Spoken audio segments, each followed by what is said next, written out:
జీవనోపాధి కోసమో ఇంట్లో పరిస్థితులు అటు ఇటుగా ఉండడం వల్లనో చాలా మంది గల్ఫ్ దేశాలకు వెళ్తుంటారు. కువైట్కి ఇక్కడి నుంచి అందరూ ఎందుకు వెళ్తారు తెలుసా సార్? ఆడవాళ్ళు కానీ మగవాళ్ళు కానీ నేను కానీ వచ్చేటప్పుడు మాత్రం బంగారు చైన్లు, ఉంగరాలు, బ్రాస్లెట్లు ఇవి వేసుకొని రావడం, విపరీతంగా ఖర్చు పెట్టడం, ఒక బండి కొనడము, ఇవంతా చూస్తే మా విలేజెస్కి ఏమవుతుంది? మీకైతే ఏమనిపిస్తుంది? ఖచ్చితంగా ఇది ఏదో గుట్టలు గుట్టలుగా చెట్లకు కాస్తా ఉంది డబ్బు. ఇరుక్కుపోతాం సార్. ఆ దేశంలో దిగినావరా అంటే పాస్పోర్ట్ డాక్యుమెంట్స్ వాళ్ళ చేతిలోకి వెళ్ళిపోయినా అంటే గిల్ల గిల్ల గిల్ల కొట్టుకోవాలి. మరి ఇన్ని వీసాలు ఎందుకు? ఇంతమందిని ఎందుకు పిలుచుకుంటున్నారు దేశానికి? డబ్బు సార్, కరెన్సీ రేట్ సార్. ఎందుకో పెట్రోల్. అరబీ వాళ్ళకి ఏమీ తెలియదు. తాగడం, తినడం, మాట్లాడమంటారా? దాని గురించే తప్ప ఇంకేం ఉండదు ఎదవలకి. ఇప్పుడు మనం యూట్యూబ్లో చూస్తూ ఉంటాం, అయ్యా నన్ను కాపాడండి, నన్ను వీళ్ళు చంపేస్తున్నారు, నన్ను చేస్తున్నారు అని ఆడవాళ్ళు అంటూ ఉంటే గవర్నమెంట్ తీసుకొని వస్తూ ఉంది, కరెక్టే. గవర్నమెంట్ ఎందుకు అడగట్లా? ఆ గవర్నమెంట్ ఏ న్యూస్ బయట రానేదు. కొంతమంది మంచిగా ఇక్కడ బాగుంది, అది బాగుంది, మమ్మల్ని అన్ని బాగా చూసుకుంటున్నారని చెప్పి ఎవడైనా పని చేసే మనిషిని, ఆడ మనిషిని కానీ మగోడిని కానీ బాగా చూసుకుంటున్నారు అంటే గవర్నమెంట్ దగ్గర కొంతమంది మనోళ్ళు అంతా బ్రోకర్లు. అదేంటంటారు, లంచ్ సప్లై చేస్తే ఏమంటారు? బ్రోకర్లు. ఇది చేయడానికి గవర్నమెంట్ తరఫున కొన్ని లైసెన్సులు తీసుకున్నారు. ఏంటి మీ గురించి చెప్పినప్పుడు కూడా మీరు ఒకసారి జైలుకి వెళ్ళాల్సి వచ్చింది, కొన్నాళ్ళు ఉన్నా అన్నారు కదా? అది నాది యాక్సిడెంట్ కేసు అన్న. పోలీసులు వచ్చినారు, బేడీలు వేసి నన్ను అరెస్ట్ చేసి తీసుకొని అతను చేయలేదు. ఆ దేశం వాళ్ళు నడి రోడ్డు మీద నరికి చేస్తే కూడా వాళ్ళకేం కాదు సార్. మన ఎంబసీ ఏం రెస్పాండ్ కాదా? Embassy ఉచ్చబోస్తుంది sir. పోయేటి పిల్లోడు వస్తే, పైగా అది ద్వీపం, చుట్టూ సముద్రం, ఎవడు ఏం చేసి పోలేడు. నిన్ను చంపేసిన అడిగే దిక్కులేదు అక్కడ. మెడికల్ చేసుకుంటా, మెడికల్ కూడా ఫ్రాడే. 19, 20, 21 ఏళ్ళు ఉండేవాడికి ఏంది గుండెల్లో మచ్చ ఉండేది? ఎందుకు ఫెయిల్ చేయడం? 1,50,000 ఇప్పుడు కూడా జరుగుతుంది. హైదరాబాద్ మరీ ఫ్రాడ్. సారీ, మీరు హైదరాబాద్ వాళ్ళు ఏమనుకో, హైదరాబాద్లో మెడికల్ చెకప్ 99% ఫ్రాడ్. సో మొత్తం ఒక పెద్ద స్కామ్ కదా సార్, పెద్ద మాఫియా. వీసా ప్రాసెస్ స్టార్టింగ్ నుంచి ఇక్కడ పోయేసి అక్కడ దిగేంత వరకు ఇది ఒక పెద్ద మాఫియా సిండికేట్ సార్. కరెంట్ ఉండదు, నీళ్లు ఉండదు, ఏసీ ఉండదు సార్. మినిమం 50 డిగ్రీలు జూన్ జూలైలో, మార్చి ఏప్రిల్లో 60-70 డిగ్రీలు. ఎందుకుంటుంది? కింద ఏముందన్నా? ఇసుక కింద ఏముందన్నా? పెట్రోల్. 10 అడుగుల కింద బాంబు మీద కూర్చోన్నారు సమ్మె కోయిట్లో కూర్చోన్నాం సార్. మోదీ గారిని మనం సీఎం చంద్రబాబు నాయుడు గారిని, రేవంత్ రెడ్డి గారిని పోయేసి మాకు అద్దామాలు ఎందుకు ఈ సంవత్సరంలో 5-6 మంది వెనక్కి ఎందుకు వచ్చినారు, ఇక్కడ ఎంతమంది చచ్చిపోయినారు, ఎంతమంది జైల్లో ఉన్నారు, ముగ్గురిని పోయి అడగమని దమ్ముందా వీళ్ళక? ఎందుకు అడగరు తెలిసిన? వాళ్ళకు కూడా గతి లేదు. ఎందుకు? ప్రపంచం నడిచేదే పెట్రోల్ వల్ల సార్. పెట్రోల్ లేకపోతే మీరు ఏం చేయగలుగుతారు? పిచ్చోళ్ళు ఉంటారు సార్ కొంతమంది, కోయిటోళ్ళు, ఆడోళ్ళు జుట్టు పట్టుకొని కొడతారు. ఒక అమ్మాయిని జుట్టు పట్టు ఎత్తుకొని పోయి స్టవ్ మీద వేసింది జుట్టు. విపరీతంగా కట్టులతో కొడతారు, రాళ్ళతో కొడతారు, కొరకుతారు. ఇంట్లో ఎంతమంది ఉంటే అంతమంది చేస్తారు సార్ హౌస్ మేడ్ని. 10 ఏళ్ళ పిల్లోడి కాడి నుంచి 90 ఏళ్ళ ముసలోడి వరకు చేస్తారు. కుక్కను చూసినట్టు చూస్తారు, గొలుసులతో కట్టేస్తారు, తంతారు, అన్నం బెటరు, రొట్టె ముక్కలు బెటరు, జీతం వీరు. అది సార్ అక్కడ పరిస్థితి, హౌస్ మేడ్ల పరిస్థితి. లోపల గుడ్డలు లేకుండా. నాకు మాట్లాడడానికి ఏం రావట్లేదు. ఎవరినైనా ఎక్స్పీరియన్స్ కానీ బాగా నలిగినోడిని కనుక్కోండి. ఊరు బయటకు తీసుకొని పోవడం భయంకరంగా రేప్ చేసి వదిలేసి ఉంటే పర్వాలేదు. చెప్పింది మీకు 100లో 5%. 95% నేను మీకు చెప్పలేదు. చెప్పితే గవర్నమెంట్లో అందరూ బాధపడతారు.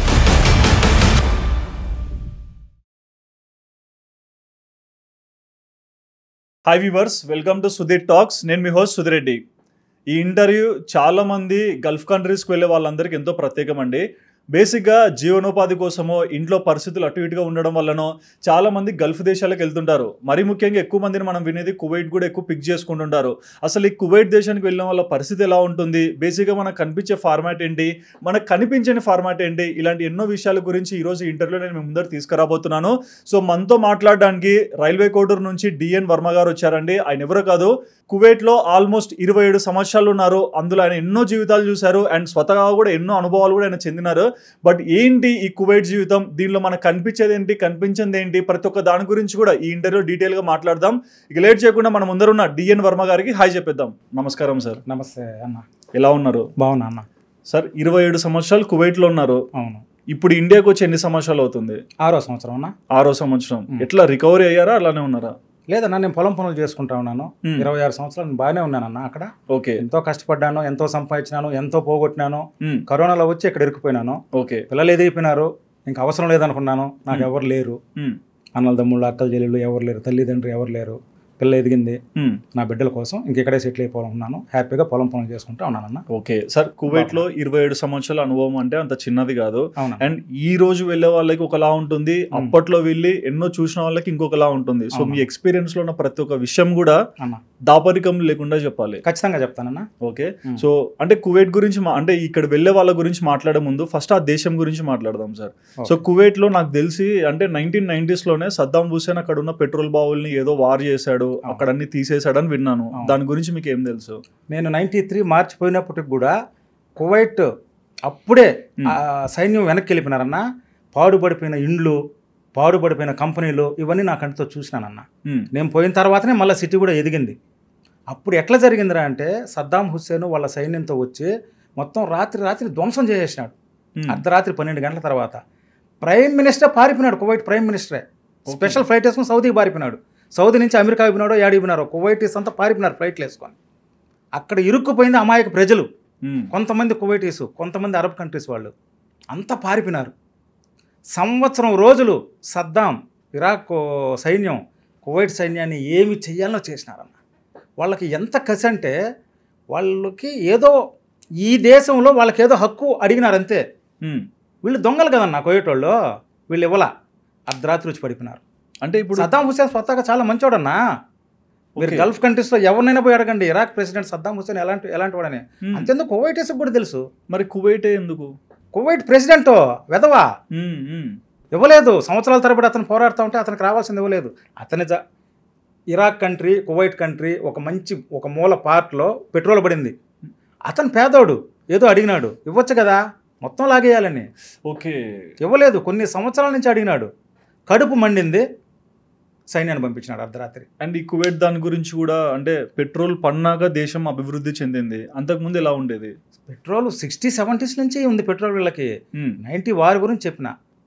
ప్రెసిడెంట్ పారిపోవడం ఏందన్నా, ఎక్కడైనా చూసినారా మీరు? చూడలేదు. ఇప్పుడు రష్యాకి ఉక్రెయిన్కి జరుగుతూ ఉంది, చిన్నది ఉక్రెయిన్. అతను ప్రెసిడెంట్ పారిపోయినాడా? ఆ దేశం నుండి తన జనాన్ని కాపాడుకుంటున్నాడు 1.5 సంవత్సరంగా, 2 సంవత్సరాలుగా. నాయకుడు లేకపోతే గుంపు ఎక్కడ ఉంటుందన్నా? నాయకుడు పారిపోతే గుంపు పారిపోతుంది. ప్రెసిడెంటే పారిపోయినాడు. అంత ఎదవ పోయి సౌదీ ప్రెసిడెంట్ దగ్గరికి వెళ్ళి ఆయన కాళ్ళు పట్టుకొని, జార్జ్ బుష్ కాళ్ళు పట్టుకొని ఇంత పర్సంటేజ్ పెట్రోల్ ఇస్తామని చెప్పి కొన్ని సంవత్సరాలు అగ్రిమెంట్ రాయించుకొని తర్వాత అమెరికన్ సైన్యం వచ్చి ఇరాక్ సైన్యాన్ని అంతా తరిమినారు. ఓకే, 1 సంవత్సరంగా వాళ్ళు ఇక్కడే ఉన్నారు, ఆక్రమించుకునేసినారు. అమెరికన్ సైన్యం వచ్చి తరిమేసి. కానీ అంటే కువైట్ దేశానికి మీరు అప్పట్లో ఎప్పుడో వెళ్ళారు, బట్ మీరు వెళ్ళినప్పుడు అంటే మీకు ఏం అర్థమయ్యేది? అంటే ఈ దేశాన్ని నేను ఎందుకు వెళ్తున్నాను, అక్కడ పరిస్థితులు మీకు ఏం తెలుసు? కువైట్కి ఇక్కడి నుంచి అందరూ ఎందుకు వెళ్తారు తెలుసా సార్? ఆడవాళ్ళు కానీ, మగవాళ్ళు కానీ, నేను కానీ. ఇక్కడ పరిస్థితి మీకు తెలిసిందే. అక్కడి నుంచి వచ్చేవాళ్ళు 2 సంవత్సరాలు అడుక్కు తిని నానా సంకలనాకి కష్టపడి వాళ్ళ దగ్గర కుక్కల్లాగా తన్నించుకొని వచ్చేటప్పుడు మాత్రం బంగారు చైన్లు, ఉంగరాలు, బ్రాస్లెట్లు ఇవి వేసుకొని రావడం, విపరీతంగా ఖర్చు పెట్టడం, ఒక బండి కొనడము, ఇవంతా చూస్తే మా విలేజెస్కి ఏమవుతుంది? మీకైతే ఏమనిపిస్తుంది? ఖచ్చితంగా ఇదేదో అక్కడేదో గుట్లుగా చెట్లకు కాస్తా ఉంది డబ్బు. ఈ విధంగా ఎత్తుకొని వస్తారు, ఈ విధంగా ఖర్చు పెడతా ఉన్నారు. చూడండి, బంగారు ఏంది, ఆ చీరలు ఏంది, ఆ టీవీ ఏంది, ఆ ఎలక్ట్రానిక్ వస్తువులు ఏంది, నేను చెప్పేది అప్పట్లో ఆ టేప్ రికార్డర్లు ఏంది, ఇవంతా చూసి ఎవరికైనా ఏమనిపిస్తుందిరా అంటే పోవాలి, మనము సంపాదించుకోవాలి అనిపిస్తుంది. ఎవరికైనా అనిపిస్తుంది. రెండోది విమానం ఎక్కాలి. నేనైతే విమానం ఎక్కాలనే పోయినా. మా నాయన ఒక గవర్నమెంట్ ఎంప్లాయర్, నేను పోవాల్సిన అవసరం లే. I'm very happy that time also. కానీ ఎందుకు పోయినాను రా అంటే విమానం ఎక్కాలని పోయినా. ఓ మై గాడ్, ఇరుక్కుపోతాం సార్. ఆ దేశంలో దిగినావురా అంటే పాస్పోర్టు డాక్యుమెంట్స్ వాళ్ళ చేతిలోకి వెళ్ళిపోయినా అంటే గిల్ల కొట్టుకోవాలి. అంటే సార్ ఇప్పుడు కువైట్ ఒక దేశానికి వెళ్లే ముందు మీరు అన్నట్లు వీసా కావాలి, కొంతమంది పాస్పోర్ట్ లేని వాళ్ళకి కూడా పాస్పోర్ట్ కావాలి. ఇంతమంది వెళ్తుంటారు కదా, వీళ్ళకి వీసాలు ఎలా వస్తుంటాయి? వీసా ప్రాసెస్ ఏంటి? గవర్నమెంట్ ద్వారా ఓన్లీ కువైటీస్కే వీసాలు అనేది పుడతాయి. వాడు అరబ్ దేశం వాడిని తీసుకొని, ఫిలిపిన్ తీసుకొని 50 దేశాల మంది వచ్చి అక్కడ బతుకుతూ ఉన్నారు. 50 countries people they are working in Kuwait. 50 countries నుంచి, 50 దేశాల నుంచి కొన్ని లక్షల మంది వచ్చి ఇక్కడ బతుకుతూ ఉన్నారు. కువైట్ అనేది ప్రెజెంట్ 7 లక్షల మంది ఉన్నారన్న ఆ నేషనాలిటీ, ఆ దేశం వాళ్ళు. కువైటీస్ అనేది 7 లక్షలు. నేను చెప్పేది కరోనా టైంకి 7 నుంచి 8 లక్షలు లోపే. దాదాపు 10 రెట్లు 7-8 కోట్ల మంది బయట నుంచి వచ్చిన వాళ్ళు బతుకుతూ ఉన్నారు. 7-8 కోట్ల మంది. అంటే వాళ్ళ దేశంలో ఉన్న జనాభా 7 లక్షలే. అంతే. మరి అంత డబ్బుని వాళ్ళు ఎలా? హైదరాబాద్ సికింద్రాబాద్ ట్విన్ సిటీస్ అంత ఉంటుంది సార్ కువైట్ దేశం మొత్తం. ఓకే. కారు వేసుకొని మీరు బోర్డర్లో కానీ పోయించినారంటే హైవే మీద ఒక 2 అవర్స్లో మీరు పోయి చుట్టుకొని వచ్చేయచ్చు. ఓకే. మరి ఇన్ని వీసాలు ఎందుకు, ఇంతమందిని ఎందుకు పిలుచుకుంటున్నారు దేశానికి? డబ్బు సార్, వాళ్ళ దగ్గర డబ్బు. The richest country in the world. ఇంకొకటి ఏంటంటే the worst country in the world. Okay. డబ్బు పరంగా the richest country in the world. Currency rate sir. ఎందుకో పెట్రోల్ సార్. పాత కువైట్ గురించి చెప్తాను, పెట్రోల్ గురించి.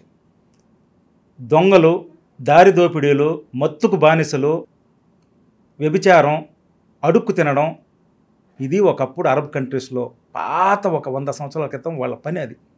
అలీబాబా 40 దొంగల పేరు ఉన్నారు కదా. అవును. అలీబాబా అంటే తెలుగులో అరబ్బీలో దొంగ అని అర్థం. అవును. అలీబాబా అంటే దొంగ అని అర్థం. అలీబాబా 40 దొంగలు, అరబ్ కంట్రీ దొంగలు. ఓకే. అరబ్ కంట్రీ అంటే కువైటే కాదు, సౌదీ, ఒమాను, బహ్రెయిన్, ఖలీజ్ అనేటివి ముఖ్యమైన దేశాలు. అరబ్ కంట్రీస్లో దాదాపు ఒక 20-30 దేశాలు ఉన్నాయి. ఒక యునైటెడ్ స్టేట్స్ మాదిరా అక్కడ యునైటెడ్ అరబ్ కంట్రీస్ అంటే ఒక 20-30 దేశాలు ఉన్నాయి. వాటిల్లో మెయిన్ అల్ ఖలీజ్ అంటారు. ఖలీజ్ అంటే ఏంది? ఈ 5 దేశాల్లో మాత్రమే పెట్రోలు, బంగారు, వజ్రాలు, ప్రకృతి పరంగా కొన్ని కోట్లకు సంబంధించిన ప్రకృతి పరంగా దేవుడు ఇచ్చిన సంపద అంతా ఈ 5 దేశాల్లోనే పుట్టింది. వీటిని ఖలీజ్ అంటారు. అవి ఏంది? Number 1 Kuwait, number 2 Saudi Arabia, number 3 Dubai, number 4 Bahrain, number 5 Oman. Oman, Yemen కాదు, ఒమాన్. ఇప్పుడు ఉంది కదా అమ్మాయి కేరళ నర్సు ఇరుక్కుపోయింది జైల్లో, ఉన్నారా? ఒమాన్. పెట్రోలు, వజ్రాలు, బంగారు గుట్ల గుట్లగా ఉంది. అది ఆ దేవుడు వాళ్ళకి సృష్టించినాడు. అరబ్ కంట్రీస్ మొత్తం ఇవ్వలేదు. అరబ్ కంట్రీస్లో అడుక్కు తినే వాళ్ళు ఉన్నారు. ఈ 5 దేశాలకు ఇచ్చినాడు ఇవన్నీ. పెట్రోల్. కువైట్ అసలు పేరు వచ్చి, నేను చెప్పినాను కదా కువైట్ పాత వాళ్ళు ఎటువంటి వాళ్ళు, ఇది వాళ్ళ పరిస్థితి. హుక్కా తాగడం, బీడీలు తాగడం, సిగరెట్లు తాగడం, గంజాయి తాగడం, అప్పట్లోనే నాటు సరాయి తాగడం, దారి దోపిడీలు, పోయి చేపలు పట్టుకోవడం. సముద్రంలో మంచినీళ్ళు లేవు సార్, మంచినీళ్ళే లేవు అక్కడ. ఓన్లీ సముద్రం వాటర్ని అక్కడ ఇసుకలో తవ్వుకొని ఆ నీళ్లు తాగేవాళ్ళు. లేదు పక్క దేశాలకి బోట్లలో పడవల్లో పోయేసి ఇరాక్ నుంచో ఇరాన్ నుంచో తాగేదానికి వాటర్, వాళ్ళకి చేపలు ఇచ్చేవాళ్ళు, ఖర్జూరం పండించేవాళ్ళు. అప్పట్లో ఏముంది? రెండే ఉండింది. అవును. పెట్రోల్ రాకముందు వాళ్ళకు ఉన్నింది ఏంటంటే ఖర్జూరం పండు తినడానికి.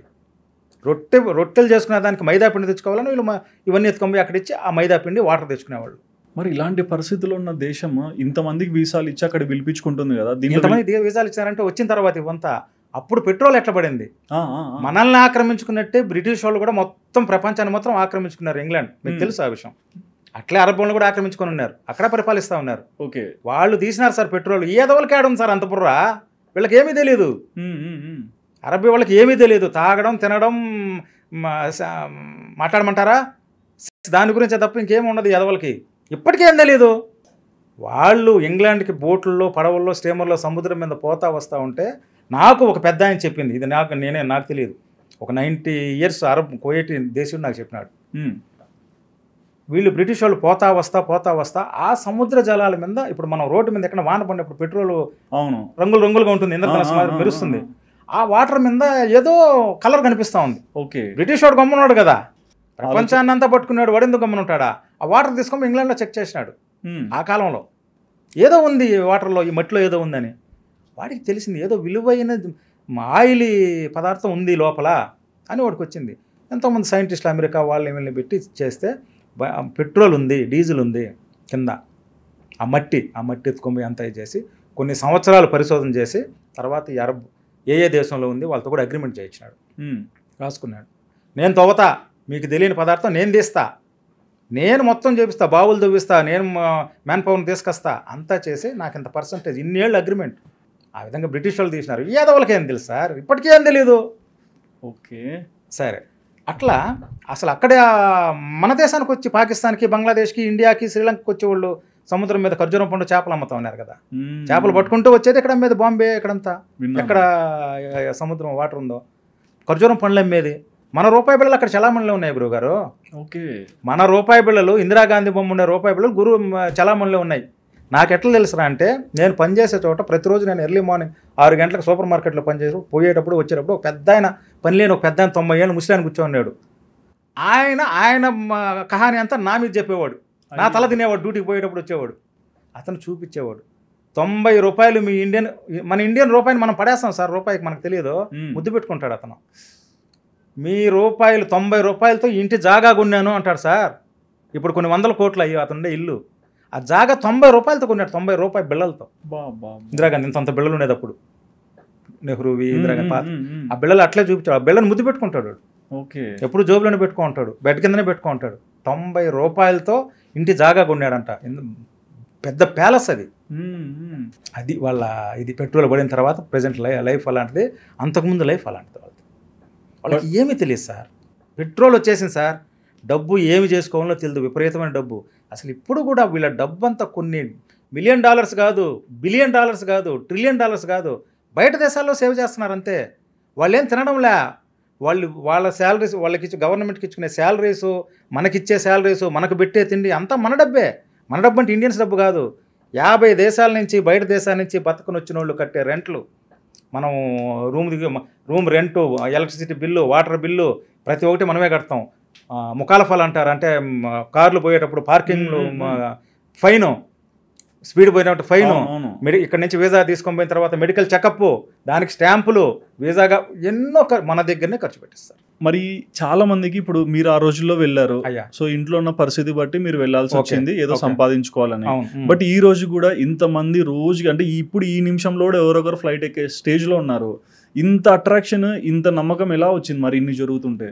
వీసా ప్రాసెస్ అంటే జరుగుతూ ఉండే, ఇన్ని ఇన్సిడెంట్లు, క్రైమ్ జరుగుతూ ఉండేది ఇక్కడ వాళ్ళకి తెలియదు. ఎక్కడ వాళ్ళకి తెలియదు. వాళ్ళు ఇప్పుడు మనం యూట్యూబ్లో చూస్తూ ఉంటాం, అయ్యా నన్ను కాపాడండి, నన్ను వీళ్ళు చంపేస్తున్నారు, నన్ను చేస్తున్నారు అని ఆడవాళ్ళు అంటూ ఉంటే గవర్నమెంట్ తీసుకొని వస్తూ ఉంది, కరెక్టే. గవర్నమెంట్ ఎందుకు అడగట్లా? ఆ గవర్నమెంట్ ఏ న్యూస్ బయట రానేదు. ఆ గవర్నమెంట్తో ఏమన్నా పెట్టుకోవాలంటే మన గవర్నమెంట్కి వచ్చా.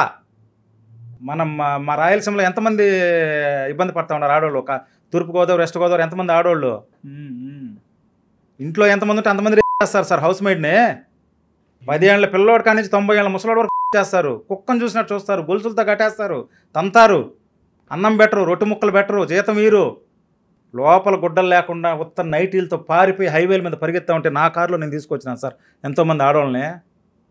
అది సార్ అక్కడ పరిస్థితి, హౌస్ మేడ్ల పరిస్థితి.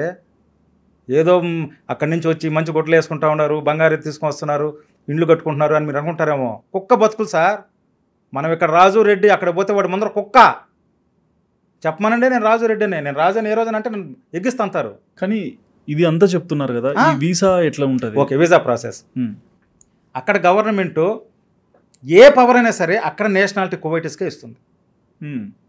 నీకు ఎన్ని వీసాలు కావాలో నీకు ఇస్తుంది. నువ్వు అక్కడ పిల్లలకి ఎట్లా అంటే సార్, ఇంకా బాగా చెప్తాను మీకు.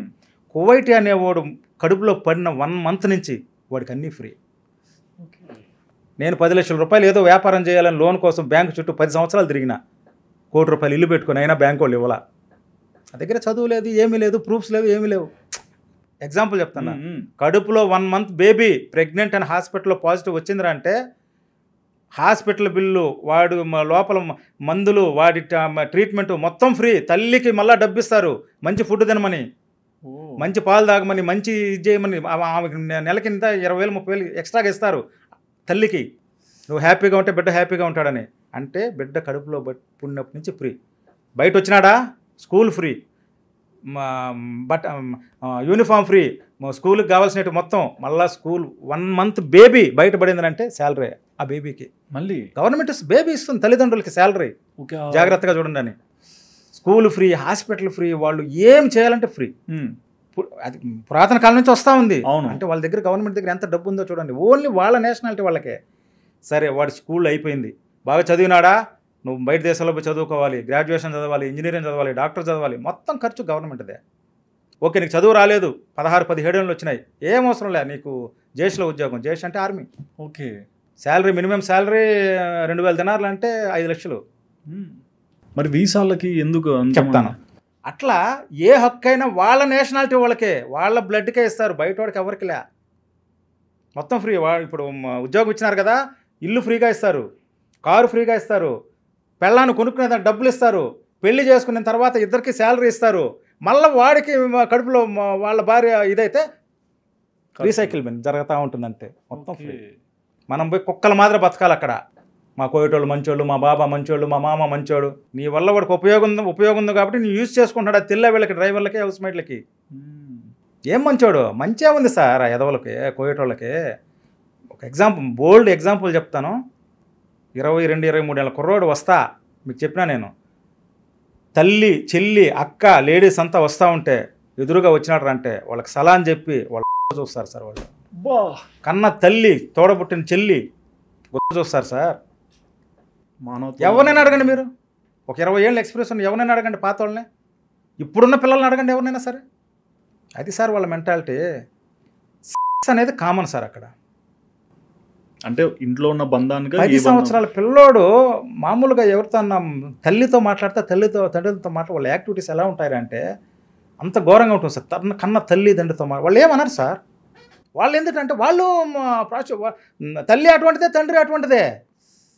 99% మగోడు 4 పెళ్ళిళ్ళు చేసుకుంటాడు, 40 మందితో అక్రమ సంబంధం ఉంటుంది. డబ్బు సార్. పెళ్ళాం 400 మందితో అక్రమ సంబంధం ఉంటుంది. ఎగ్జాంపుల్ చెప్తున్నాను మీకు. ఎవడేం మాట్లాడేదానికి లేదు, కామన్ అక్కడ.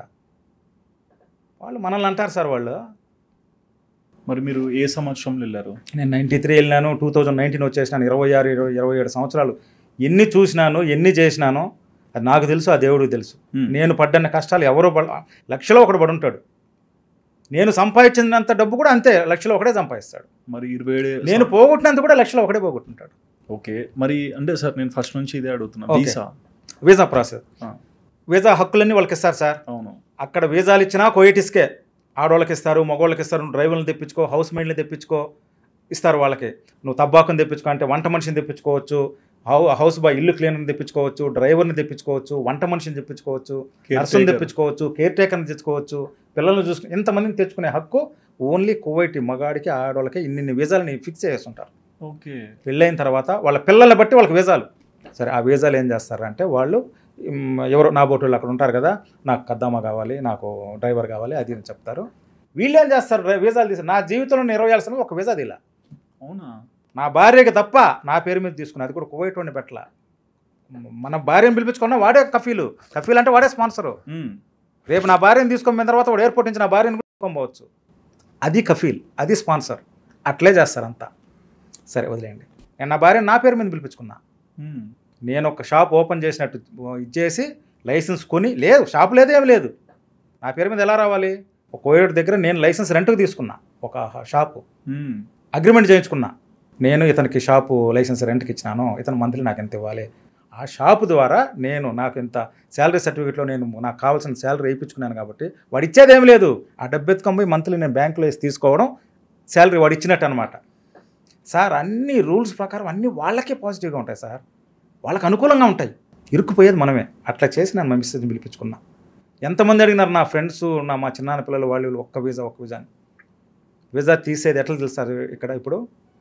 ఓకే, నాకు కద్దామా కావాలి, వాళ్ళు వీళ్ళు కావాలి, డ్రైవర్లు కావాలని చెప్తారు కదా, ఓకే బాబా, ఓకే మామ అని వాళ్ళ దగ్గర వీసాలు తీసుకుంటారు, వాళ్ళ దగ్గర మెడికల్ డబ్బు తీసుకుంటారు. మధ్యలో వాళ్ళు బ్రోకర్ పనులు సార్ చేసేది మనోళ్ళే. వాళ్ళ దగ్గర మెడికల్ డబ్బు తీసుకుంటారు, ఫ్లైట్ టికెట్ తీసుకుని డబ్బులు తీసుకుంటారు, వీసా ఇక్కడికి పంపిస్తారు. ఇక్కడికి పంపించి వీళ్ళ దగ్గర ఒక 50,000 లక్ష రూపాయలు వీసాకి తీసుకుంటారు. మొత్తం వాళ్ళు దొబ్బేస్తారు. ఎవరు? మధ్యలో బ్రోకర్లు. సరే, వీడు మెడికల్ చేసుకోవాలి, తర్వాత ఇమిగ్రేషన్ చేసుకోవాలి. ఢిల్లీ ఎంబసీలో, ఢిల్లీలో, బాంబేలో 2 ఎంబసీలు ఉన్నాయి, కువైట్ ఎంబసీలు. ఏదో ఒక ఎంబసీలో ఇమిగ్రేషన్ చేసుకోవాలి, ఫ్లైట్ టికెట్ తీసుకొని పోవాలి. ఓకే. ఎయిర్పోర్ట్లో దిగడం, వాళ్ళు పాస్పోర్ట్ డాక్యుమెంట్స్ అన్నీ తీసుకునేసారంటే కుక్క బతుకు, సరెండర్. నిజంగా ఇది పాస్పోర్ట్ ఇవన్నీ ఎయిర్పోర్ట్లో తీసుకునేస్తారు. మీరు ఎవరన్నా అడగండి, మనం ఎదురు కూడా అడగలేం వాళ్ళని. ఏం అడుగుతావు? తాలియా రాజు డిఎన్ వర్మ తాల్ అతని జవాబు తాల్ అంటే రాని రావయ్యా కార్ లెక్క. సో ఇవి పాస్పోర్ట్ కానీ వేరే పేపర్స్ అన్ని తీసుకుంటారు కదా. అవును. దాని వెనకాల కారణం ఏంటి? వాళ్ళు పెట్టుకునేస్తారు అంతే. ఇంకా వాడు కుక్క మాదిరి అంతే. నేను చెప్పినట్టు వినాలి, ఎక్కడికి పోకూడదు. నీచమైన బతుకులు సార్. అంటే కొందరు మందిని మేము అంటే ఈ మధ్య ఎక్కువ మంది ఈ వీడియోస్ చేయడం ఇవన్నీ మొదలు పెట్టినప్పుడు చాలా మందిని మేము చూస్తుంటాము. కొంతమంది మంచిగా ఇక్కడ బాగుంది, అది బాగుంది, మమ్మల్ని అన్ని బాగా చూసుకుంటున్నారని చెప్పి. ఎవడైనా పని చేసే మనిషిని, ఆడ మనిషిని కానీ మగోడిని కానీ బాగా చూసుకుంటున్నారంటే వీళ్ళు లేకపోతే వాడికి గతి లేదు. వాడు మంచోడని కాదు, మంచోడనేవాడే లేడు కోయేటోడు. నేనైతే చూడలేదు. మరి ఈ పాస్పోర్ట్ మంచి అండి. వీళ్ళు వాళ్ళకి ఉపయోగపడుతున్నారు కాబట్టి శుభ్రంగా కారు కడుతున్నారు, వాళ్ళ పిల్లల్ని చూసుకుంటున్నారు, చెప్పిన పని కుక్క మారి కాలుతో తంతే చేస్తున్నారు కాబట్టి వాళ్ళు వీళ్ళని చూసుకుంటారు అంతే. మా శివ అన్నారు కదా, మా శివ మా కోయటోడు మంచిగా ఉండొచ్చు. శివ ఏమన్నాడంటే అది చూసిన తర్వాతనే నేను కాల్ చేసింది. సార్ వాళ్ళు ఒక్కొక్కసారి మన మీద కోప్పడినా కూడా కరెక్ట్, శివ చెప్పింది కరెక్ట్. వాళ్ళు ఒక్కొక్కసారి కోప్పడినా కూడా మనం మంచిగా తలకాయించుకుని వెళ్ళిపోయినావరా అంటే మరుసటి రోజు వాళ్ళు వచ్చి పలకరిస్తారు. అది కరెక్ట్. ఎందుకురా అంటే వాడు కాలుతో, ఇతను మంచిగా అంటే ఏమని, వాడు కాలుతో అని తిన్నా పడాలి, వాడు మెట్టుతో కొట్టినా పడాలి, వాడు కొస్సమ్మక్క అంటాడు అంటే చెప్పచ్చునా, కొస్సమ్మక్క అంటే అరబిలో నీ అమ్మ అని చిన్న పిల్లోడు కాడి నుంచి ముసలోడి వరకు అంటాడు. ఓకే బాబా, అది వీళ్ళ పని.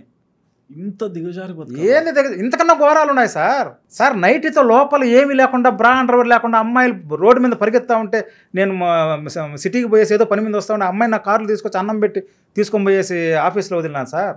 ఆఫీస్ అంటే ఏంది, అదే ఒకటి చెప్పినాను. వీసా ప్రాసెస్ అంటే ఇదే కాదు. వీళ్ళ దగ్గర గవర్నమెంట్ దగ్గర కొంతమంది మనోళ్ళు అంతా బ్రోకర్లు. అదేంటంటారు సప్లై చేస్తే ఏమంటారు, బ్రోకర్లు, ఉమెన్ ట్రాఫికింగ్. ఇది చేయడానికి గవర్నమెంట్ తరఫున కొన్ని లైసెన్సులు తీసుకున్నారు. ఏంటి, నేను మా కద్దామాల్ని డ్రైవర్ని నేను సప్లై చేస్తాను, నేను తీసుకొస్తాను, మీరు నాకు ఇన్ని వీసాలు ఇవ్వండి. ఈ విధంగా కూడా లైసెన్సులు ఇస్తారు. ఇప్పుడు నేను ఒక ఆఫీస్ ఓపెన్ చేయొచ్చు అక్కడ, మ్యాన్ పవర్ ఆఫీస్. ఎస్, ఇది కరెక్ట్. కద్దామా ఆఫీస్ అంటారు అక్కడ. Man power office. కద్దామా అంటే హౌస్ మేట్ సార్, సాయక్ అంటే driver sir. Man power office కద్దామా ఆఫీస్. నేను కద్దామాల్ని ఇప్పుడు ఇమీడియట్ నైట్ ఒక అతనికి ఒక 4 కద్దామాలు కావాలి, ఒక డ్రైవర్ కావాలి, వాడు వీసాలు పంపించేది, ఇక్కడి నుంచి వచ్చేది, ఈ రిస్క్ అంతా తీసుకోరు కొంతమంది కోయేటోళ్ళు. అప్పటికప్పటికి ఆఫీసుకు పోవడం, డబ్బులు పడేయడం, కొనుక్కొని వెళ్ళిపోవడం. ఇక్కడి నుంచి ఒక 100 వీసాలు పంపిస్తారు ఈ ఆఫీస్ వాళ్ళు. వీసా ప్రాసెస్ చెప్తున్నాను. లైసెన్స్ గవర్నమెంట్ తరఫున తీసుకుంటారు. నేను మ్యాన్ పవర్ సప్లై చేస్తాను, నీకు ఎంత అమౌంట్ కడతానని గవర్నమెంట్కి డబ్బు కట్టి ఈ లైసెన్స్ తీసుకున్నారు. హవల్లీ అనే ఏరియాలో, ఫాహిల్ అనే ఏరియాలో, జహ్రా అనే ఏరియాలో కొన్ని 100 ఆఫీసులు ఉన్నాయి. కుక్కల మాదిరా ఒక 100 ఇక్కడ ఆఫీసులు అనమాట. అక్కడ ఆఫీసు, ఇక్కడ బ్రోకర్ ఆఫీసు. వీసాలు ఇక్కడికి వచ్చేస్తాయి.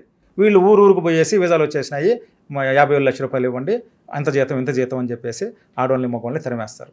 వీళ్ళు పొలో అని గుడ్డలు వేసుకొని బ్యాగులు వేసుకునేసి అంతా తీసుకుని వెళ్ళిపోతారు. మెడికల్ అప్పులు చేసుకుని మెడికల్కి అంత డబ్బు తెప్పేస్తారు. ఆడేపోయి ఎయిర్పోర్ట్లో దిగడము ఈ ఆఫీసు వాళ్ళు మనోళ్ళే, ముఖ్యంగా మన ఇండియన్స్ ఎక్కువ. బంగ్లాదేశ్ వాళ్ళు, పాకిస్తాన్ వాళ్ళు, మన ఇండియన్స్ ఎయిర్పోర్ట్కి రావడము, వీళ్ళంతా మగోళ్ళు ఆడోళ్ళు అంతా ఒక సిండికేట్ గ్యాంగ్ మాదిరి అనమాట వీళ్ళంతా. ఇక్కడ ఎట్లా జరుగుతుంది, ఒక అమ్మాయిని అమ్మేయాలరా అంటే డాన్ ఉంటాడు, ఆడది ఉంటుంది, సినిమాలో చూస్తూ ఉంటాం కదా, ఇలాగే జరుగుతుంది అక్కడ. కానీ అది రూల్స్ ప్రకారం చేస్తారు. ఇక్కడ లైసెన్స్ లేని వ్యాపారం. అంటే ఇక్కడ వచ్చే మహిళ ఎవరైనా ఉన్నా వాళ్ళకి చెప్తారా మిమ్మల్ని ఇట్లా వాడుకుంటాం? ఏమీ తెలియదు అమ్మా, మంచి ఇల్లమ్మా, బ్రహ్మాండంగా ఉంటుందమ్మా, జీతం 20,000 అమ్మా, భోజనం ఫ్రీ అమ్మా, దేవుళ్ళు అంటాడమ్మా అని చెప్పి తీసుకుపోతారు. అందరూ చెప్పేది అంతే సార్. ఎవరైనా ఈ విధంగా చెప్తే పోతారా సార్? పోరు. పంపిస్తారు సార్, పంపించారు. ఆ విధంగా వెళ్తున్నారు, తెలియక వెళ్తున్నారు అమాయకులు సార్. దీనిలో 2 క్వశ్చన్స్ సార్. అంటే ఇప్పుడు 20,000 అని చెప్తారు, పోయినాక 20,000 జీతం ఇస్తారా? ఇస్తారు. జీతం ఇస్తారు సార్. మినిమం 100 దినారు 25,000 కద్దామాకి, మా 150 దినార్లు 40,000 డ్రైవర్కి. ఇది ఫిక్స్డ్ శాలరీ. లేకపోతే మా ఆఫీస్ వాళ్ళు ఎవరు కద్దామాల్ని ఇక్కడ నుంచి ఒక పని మీద తీసుకెళ్తారు, పాస్పోర్ట్ ఇవన్నీ తీసుకుంటారు. ఇదర్ మగ వ్యక్తి గానీ ఆడ వ్యక్తి గానీ. ఇన్ కేసు ఆడామనుకోండి, ప్రాస్టిట్యూషన్ ఇట్లాంటి వాటిలో కూడా వాళ్ళని ఆ విధంగా చూస్తారు అన్నట్లు అన్నారు కదా. అవును. అవి జరుగుతున్నప్పుడు వాళ్ళు అంటే అక్కడి పడే ఇబ్బంది ఎలా తెలుపుకోవాలి? యూట్యూబ్లో చూడండి, ముసుగులు వేసుకొని ఎంతోమంది ఆడవాళ్ళు అక్కడి నుంచి పోయి వచ్చి ఏం చెప్తున్నారు విన్నారా ఈ మధ్యన? కువైట్ నుంచి, సౌదీ నుంచి. ఇంట్లో ఎంతమంది మగవాళ్ళు ఉంటే చిన్న పిల్లోడి నుంచి ముసలోడి వరకు అందరూ వచ్చి నన్ను తలుపు తట్టి రాత్రి అంతా చేస్తారు సార్. నేను చెప్పిన విన్నారా లేదా? ఉన్నాయి. బయట వచ్చింది ఒకటి సార్, బయట రాంది 1,00,000కు ఒకటి వచ్చి రావు కదా, తెలియదు కదా, చెప్పుకుంటే అవమానం కదా సార్. 100% జరిగేది ఇదే. అసలు ఆ ఇంట్లోంచి వాళ్ళు హాయ్ ఫ్రెండ్స్ ఇట్టున్నది నేను ఇవి తింటా, నా రూమ్ చూడండి, నా ఇది చూడండి, నా గొడ్డలు చూడండి, నేను కోయట్ నుంచి ఆడవాళ్ళు పెడతారు. ఎన్ని అనుభవించుంటే వాళ్ళు ఇప్పుడు కొంచెం హ్యాపీగా ఉన్నారు. లొంగిపోతారు సార్. 99% కామన్ సార్ అనేది, కామన్. అక్కడ ఫ్రీ. అంటే ఒక ఇండియన్ అయినా ఏ దేశం వాళ్ళు వచ్చినా ప్రతి ఒక్కరు అంతే. ప్రతి ఒక్కరు అరబ్ వాళ్ళు కూడా అంతే. డబ్బు సార్, డబ్బు. కానీ అంటే ఒక ప్రశ్న సార్, అంటే అక్కడ ఉన్న బాబా అనే ఓనర్ గురించి చెప్పారు, పిల్లల గురించి చెప్పారు. మరి వాళ్ళ ఇంట్లో లేడీసా అవి పక్కావి. మొగోడన్నా 4 ఆడవాళ్ళ దగ్గరికి పోయిస్తే రాత్రంతా 40 మంది దగ్గరికి పోయిస్తాయి. అవి ఏమన్నా మాట్లాడితే మెట్టుతో కొడతాయి మొగుడిని. లేడీస్ రాజ్యం సార్ అదే, వాళ్ళకి హక్కు. ఏమన్నా బుస్స ఎత్తిరాడు అనుకో, అప్పటికప్పటికే తలాక్ విడాకులు వేరే వాళ్ళు బిల్ చేసుకుంటాయి అంతే. ఎంతమంది ఎన్నే మందిని మారుస్తాయి అవి. పోస్తాడు సార్ మగోడు అక్కడ, మొగుడు ఆడదానికి పోస్తాడు మొగుడు అనేవాడు. మరి వాళ్ళ ముందర లేడీస్ కానూన్ అక్కడ, అంటే రూల్స్ అంటే వాళ్ళకి ఫేవర్. అది ఓకే సార్, లేడీస్ కి ఇస్తున్నారు మంచిదే, కానీ ఇక్కడ నుంచి వేరే దేశం నుంచో చాలా మంది ఫిమేల్ వస్తుంటారు కదా. అవును, మరి వాళ్ళకి ఇటువంటి మనకి ఏ హక్కులు ఉండవు. ఆ ఇంట్లో ఉన్న ఆడవాళ్ళు చూసి ఏం ప్రశ్నించరా? ఏం ప్రశ్నించరు, అన్ని అందరూ దొంగనా కొడుకులే. బిడ్డ పోయేసి కద్దామని పోయి టార్చర్ పెట్టి చేసి వస్తా ఉంటే తల్లి ఏమన్నా సార్, తల్లి ఏమన్నదో శునేబి ఎల్లా పచ్చావు ఎల్లా పిల్లోడే కదా. కానీ ఒకవేళ పోయి మామ ఈ విధంగా అంటా ఉంటే కూడా ఎలా ముష్కలు, నో ప్రాబ్లం పర్లేదమ్మా పర్లేదు అంతే. అటువంటి క్రిమినల్ సార్ వాళ్ళు. అండ్ మీ గురించి చెప్పినప్పుడు కూడా మీరు ఒకసారి జైలుకి వెళ్ళాల్సి వచ్చింది, కొన్నాళ్ళు ఉన్నా అన్నారు కదా. అది నాది యాక్సిడెంట్ కేసు అన్న, యాక్సిడెంట్ కేసు. మామూలుగా అది అంటే 4 లైన్లు ఉంటాయి అక్కడ హైవేల మీద, 120 స్పీడు, 100 స్పీడు, 80 స్పీడు ఉంటుందన్నమాట. నా పాటు నేను 3వ లైన్లో 80 స్పీడ్లో పోతా ఉన్నాను, సెంటర్లో 100 స్పీడ్లో పోతా ఉండి ఒకటి వచ్చి నన్ను నా కారు తగిలించినాడు. నాదేమో ₹1,00,000 కారు, వాడిదేమో ₹1,00,00,000 కారు. వాడి కోపం వచ్చింది, నా కాలర్ పట్టుకున్నాడు, వాడు నన్ను కొట్టినాడు, నేను వాడిని కొట్టినా. హైవేలో మొత్తం ఇది 2002-03 మా హైవే మొత్తం ఇది చేసినాము, భయంకరంగా కొట్టుకున్నాము ఇద్దరము. వాడి గొట్టలు చినిగిపోయినాయి, నా గొట్టలు చినిగిపోయినాయి, రోడ్డు మీద కూర్చున్నాము. పోలీసులు వచ్చినారు, బేడీలు వేసి నన్ను అరెస్ట్ చేసి తీసుకొమ్మినారు. అతను చేయలేదు. ఆ దేశం వాళ్ళు నడి రోడ్డు మీద నరికితేస్తే కూడా వాళ్ళకేం కాదు సార్, అన్ని హక్కులు వాళ్ళకే సార్. ఓకే ఓకే చెప్పండి. వాడు చేసినాడు, నన్ను బేడీలు వేసి తీసుకొమ్మినారు, ఎంతెంతో చేయాలని చూసినారు. కానీ నాకు అక్కడ కొంతమంది స్నేహితులు ఉన్నారు, అరబ్బీ వాళ్ళు ఉన్నారు. నాకు పెద్ద ఆయన సహాయం చేసినాడు గురువుగారు. పెద్ద ఆయన వైఎస్ రాజశేఖర రెడ్డి గారు, దేవుడు. ఆయన మా అమ్మ నాన్న ఆయన దగ్గరికి వెళ్తే నేరుగా పులివెందులకు వచ్చుంటే ఏదో పని మీద నాన్నగారు, ఆయన చంద్రబాబు నాయుడు గారు వీళ్ళంతా జూనియర్ సీనియర్లు ఎస్వీలో, ఒకసారి 2 సంవత్సరాలు అటు ఇటు ఒకే బ్లాక్లో ఉండి చదువుకున్న వాళ్ళు. పోయేసి నేను ఫలానా అని చెప్పేసి నాయన ఏమైందంటే ఈ విధంగా లోపల వేసినారు, అది కానీ రుజువైందిరా అంటే 10 సంవత్సరాల దాకా పడుతుందంటే కొట్టినా. వాడు నన్ను కొట్టినా, నేను కొట్టాను ఒప్పుకున్నా, నా తప్పు లేదు. 3వ లైన్లో ఉన్న నన్ను నాకు వచ్చి తగిలించినాడు. నా కారు ₹1,00,000, వాడి కారు ₹1,00,00,000. వాడు ఎందుకు తగిలించినాడు? సరే పొరపాటు నాదే అనుకోండి, రూల్స్ ప్రకారం వాళ్ళు చూస్తారు, ఎవరు ట్రాఫిక్ ఇన్స్పెక్టర్లు చూస్తారు, వాళ్ళకి తెలిసిపోతుంది కదా. ఫైన్ వేయాలన్నా, శిక్ష చేయాలన్నా, కేసు రాయాలన్నా వాళ్ళు చూసుకుంటారు. నా మీద చేయడానికి వాడేవాడు, వాడేమన్నా నా స్పాన్సరా, నా స్నేహితుడా, నా అన్నదమ్ముడా, నాకు జీతం ఇచ్చేవాడా? వాడేవాడు. తప్పు నాదైనా నన్ను ఎందుకు కూర్చున్నా, తప్పు నాదైనా కూడా వాడు నన్ను నా మీద చెయ్యెత్తే హక్కు ఎక్కడ ఎవడిచ్చినాడు? నేను బయట షూనోడిని, కంపెనీ నేను ఇంట్లో డ్రైవర్ని కాదు, నేను బయట పని చేసేవాడిని. చెప్తాను షూను ఖాదిం గురించి కూడా చెప్తాను. నేను షూను విజాగల్లోని బయట పని వాడు నా మీద చేయి చేసుకునే హక్కు ఏడుంది అని తిరుక్కున్నా. మరి ఏం చేశారు రాజశేఖర రెడ్డి గారు? సార్ నా లాయర్ నాకు చెప్పింది, నాకు 9.5 సంవత్సరం శిక్ష పడింది గురువుగారు. 9.5 సంవత్సరం సెంట్రల్ జైల్లో వేసినారు. జిలేబీ షుక్కన్ సెంట్రల్ జైల్లో ఉంది, సెంట్రల్ జైల్లో సులేబీ ఖాతాను ఉంది, అక్కడ వేసినారు. కరెక్ట్గా 6 నెలలు 7 నెలల తర్వాత నాకు కాగితం వచ్చింది పెద్ద ఆయన దగ్గర నుంచి. మన ఫారిన్ మినిస్టర్ ఏది మాట్లాడినాడు తెలియదు. అప్పుడు ఆయన అపోజిషన్ దీంట్లో ఉన్నాడు, ఆయన సీఎం కూడా కాదు, పీసీసీ అధ్యక్షుడిగా ఉన్నారు అంతే. అప్పుడు ఎలక్షన్లకు పోతూ ఉన్నాడు. ఆ మూమెంట్లో మహానుభావుడు కదా సార్, దేవుడు కదా సార్, నీకు ఎందుకు బోరాజునే ఉండా బో అన్నాడు. కాగితం వచ్చింది, ఏం వచ్చిందో తెలియదు. బట్టలు సర్దుకో రేపు ఇండియాకి పోతున్నాను వాళ్ళే పోలీసు వాళ్ళు చెప్పినారు. ఎంబసీ నుంచి వచ్చి నా డీటెయిల్స్ తీసుకున్నారు. ఎంబసీ నుంచి టికెట్ తెచ్చినారు, ఎవరు మన ఎంబసీ వాళ్ళు. నా పాస్పోర్టు నా డీటెయిల్స్ తీసుకెళ్ళి టికెట్ తెచ్చినారు, ఫ్లైట్ టికెట్. పోలీసు వాళ్ళు వచ్చినారు. సాయంత్రం 6-6:30కి వర్మాన్ని పిలిచినారు, నేరుగా బయటలు వేసుకొని తీసుకొచ్చినారు. ఫ్లైట్లో కూర్చొని పెట్టి వెళ్ళిపోయినారు. బట్ ఈ 8 నెలలు ఉన్నా అన్నారు కదా జైల్లో, ఈ 8 నెలలు ఎలా ఉండేది ఆ జైలు వాతావరణం? సార్ జైల్లో ఉండే వాళ్ళకి, నా బోట్ వాళ్ళకి ఏం ప్రాబ్లం లేదు, కానీ అన్యాయంగా వచ్చి ఇరక్కపోయినారు చూడు. ఎందుకు జైల్లో వస్తారంటే కుప్పలుగా ఆడవాళ్ళు ఉన్నారు, కుప్పలుగా మగవాళ్ళు ఉన్నారు. అక్కడ ఇదే వీసా ప్రాసెస్లో కొంతమంది అమ్ముకుంటారు. వీసా ఫ్రీగా ఇస్తారు కదా, మధ్యలో బ్రోకర్లు డబ్బులు తీసుకుంటారు. ఈ ఆఫీస్ వాళ్ళు కానీ, ఈ ఇంట్లో పనిచేసేవాళ్ళు. ఇప్పుడు మా శివ అన్నాడు కదా, మా అన్న మల్లికార్జున్ నాకు వీసా తీసినాడు అనేసి, ఆ విధంగా తీసేవాళ్ళు ఉంటారు. కానీ కువైట్ వాళ్ళు ఏం చేస్తారంటే ఇంట్లో వీసా ఇస్తాడు. ఇప్పుడు మీకు ఓకే రెడ్డి గారు మీరు రావాలనుకుంటున్నారు, ఇంట్లో వీసా ఇదిగో నాకు ₹1,00,000 ఇచ్చి నీకు నేను అకామా కొడతా. అక్కడ మెయిన్ అకామానే. అకామా అంటే సివిల్ ఐడి. ఓకే, అకామా నీకు ఆ దేశంలో ఉండడానికి పర్మిషన్ అనేది అకామా అంటారు. అది సివిల్ ఐడి రూపంలో వస్తుంది. అకామా ఉన్నట్టు డేటు, మన ఫోటో అంతా వస్తుంది, సివిల్ ఐడి నెంబర్ ఉంటుంది, అంతా సిస్టంలో ఫీడ్ చేసి సివిల్ ఐడి ఇచ్చేస్తారు. మనం ఎట్లా డ్రైవింగ్ లైసెన్స్ ఐడి పెట్టుకుంటాం సేమ్. ఓకే, ఆ అకామా కొట్టి నువ్వు నా ఇంట్లో పని చేస్తా ఉన్నట్టే నువ్వు ఏడన పోయి పని చేసుకుని నేను నీకు జీతం లేను. ఓ ఓకేనా? Okay okay. కొన్ని లక్షల మంది బయట ఆ విధంగా పని చేసుకుంటా ఉన్నారు ఇల్లీగల్. ఇళ్లలో చేయలేక కష్టం పడలేక డబ్బులు ఇచ్చి కొట్టించుకుంటారు అకామ పర్మిషన్, దేశంలో ఉండడానికి పర్మిషన్ కొట్టించుకుంటారు. పోయి వీళ్ళు ఏదో ఒక పని చేసుకుంటూ ఉంటారు. ఇప్పుడు అక్కడ నాకు 100 దినాలు వస్తుంది, బయట ఏమన్నా కంపెనీలో దొంగతనంగా చేసుకుంటారు, రోడ్లు ఊడ్చే పని చేసుకుంటారు, సారా అమ్మేకే పని చేసుకుంటారు, బ్రోకర్ పని చేసుకుంటారు, ఏమన్నా కొట్టుల్లో పని చేసుకుంటారు, సూపర్ మార్కెట్లో పని చేసుకుంటారు, ఏ పని డ్రైవింగ్ తోలుకుంటారు, చేసుకోవచ్చు. కానీ పరిస్థితి ఏందిరా అంటే ఏదో ఒక రోజు చెకింగ్ వస్తుంది అనమాట. ఇంట్లో మా రెసిడెన్స్ ఉన్నాడు 20 నెంబర్ అకామ, 20 నెంబర్ అంటే కాదేం, వాడు ఇంట్లోనే పని చేయాలా, బయట పని చేయకూడదు. మొత్తం ఊడ్చేస్తారు కోవిడ్ దేశం అంతా. ఏడా రోడ్డు మీద దొరికినంత బతాక చూపేయడం, ఎత్తిపోయడం, బతాక చూపడం, ఎత్తిపోయడం. 18 అంటే బయట పర్మిషన్, ఫ్రీ వీజా, ఆజాద్ వీజా వినుంటారు మీరు. ఆజాద్ ఫ్రీ వీజా అనేది 18. 20 అంటే కాదేం, ఓన్లీ ఇళ్లలోనే పని చేయాలి. ఈ రెండే ఉండేది అకామాలంటూ, ఇది రెండే. మళ్ళీ ఫ్యామిలీ అవి వేరు వదిలేండి.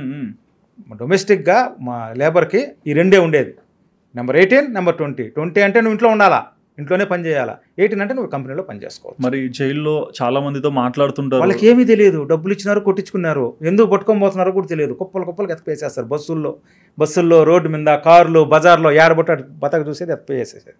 కానీ అక్కడ ఎవరితో మాట్లాడారు, ఎవరితో మాట్లాడతారు?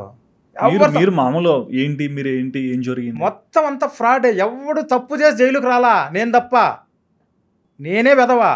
మొత్తం అంతా మంచోళ్ళు, ఏమిగా వాళ్ళు ఏం చేయలేప, వాళ్ళకి ఏమీ తెలియదు. భార్య బిడ్డల కోసం కష్టపడుకుంటా ఉన్నారు, వాళ్ళు జైల్లో ఉన్నారు. మరి మీరు కూడా మీ కుటుంబం కోసమే అక్కడికి వెళ్ళారు, ఇన్ని దారుణాలు చూసినారు, ఒకనొక సందర్భంలో తెలుసో తెలియకరు జరిగిన దాని వల్ల జైలు కూడా వెళ్ళారు. మరి ఇంట్లో వాళ్ళ పరిస్థితి ఇక్కడ ఎలా ఉంటుంది అంటే అక్కడ జరిగేటువంటి నరకం సార్, నరకం అన్నా.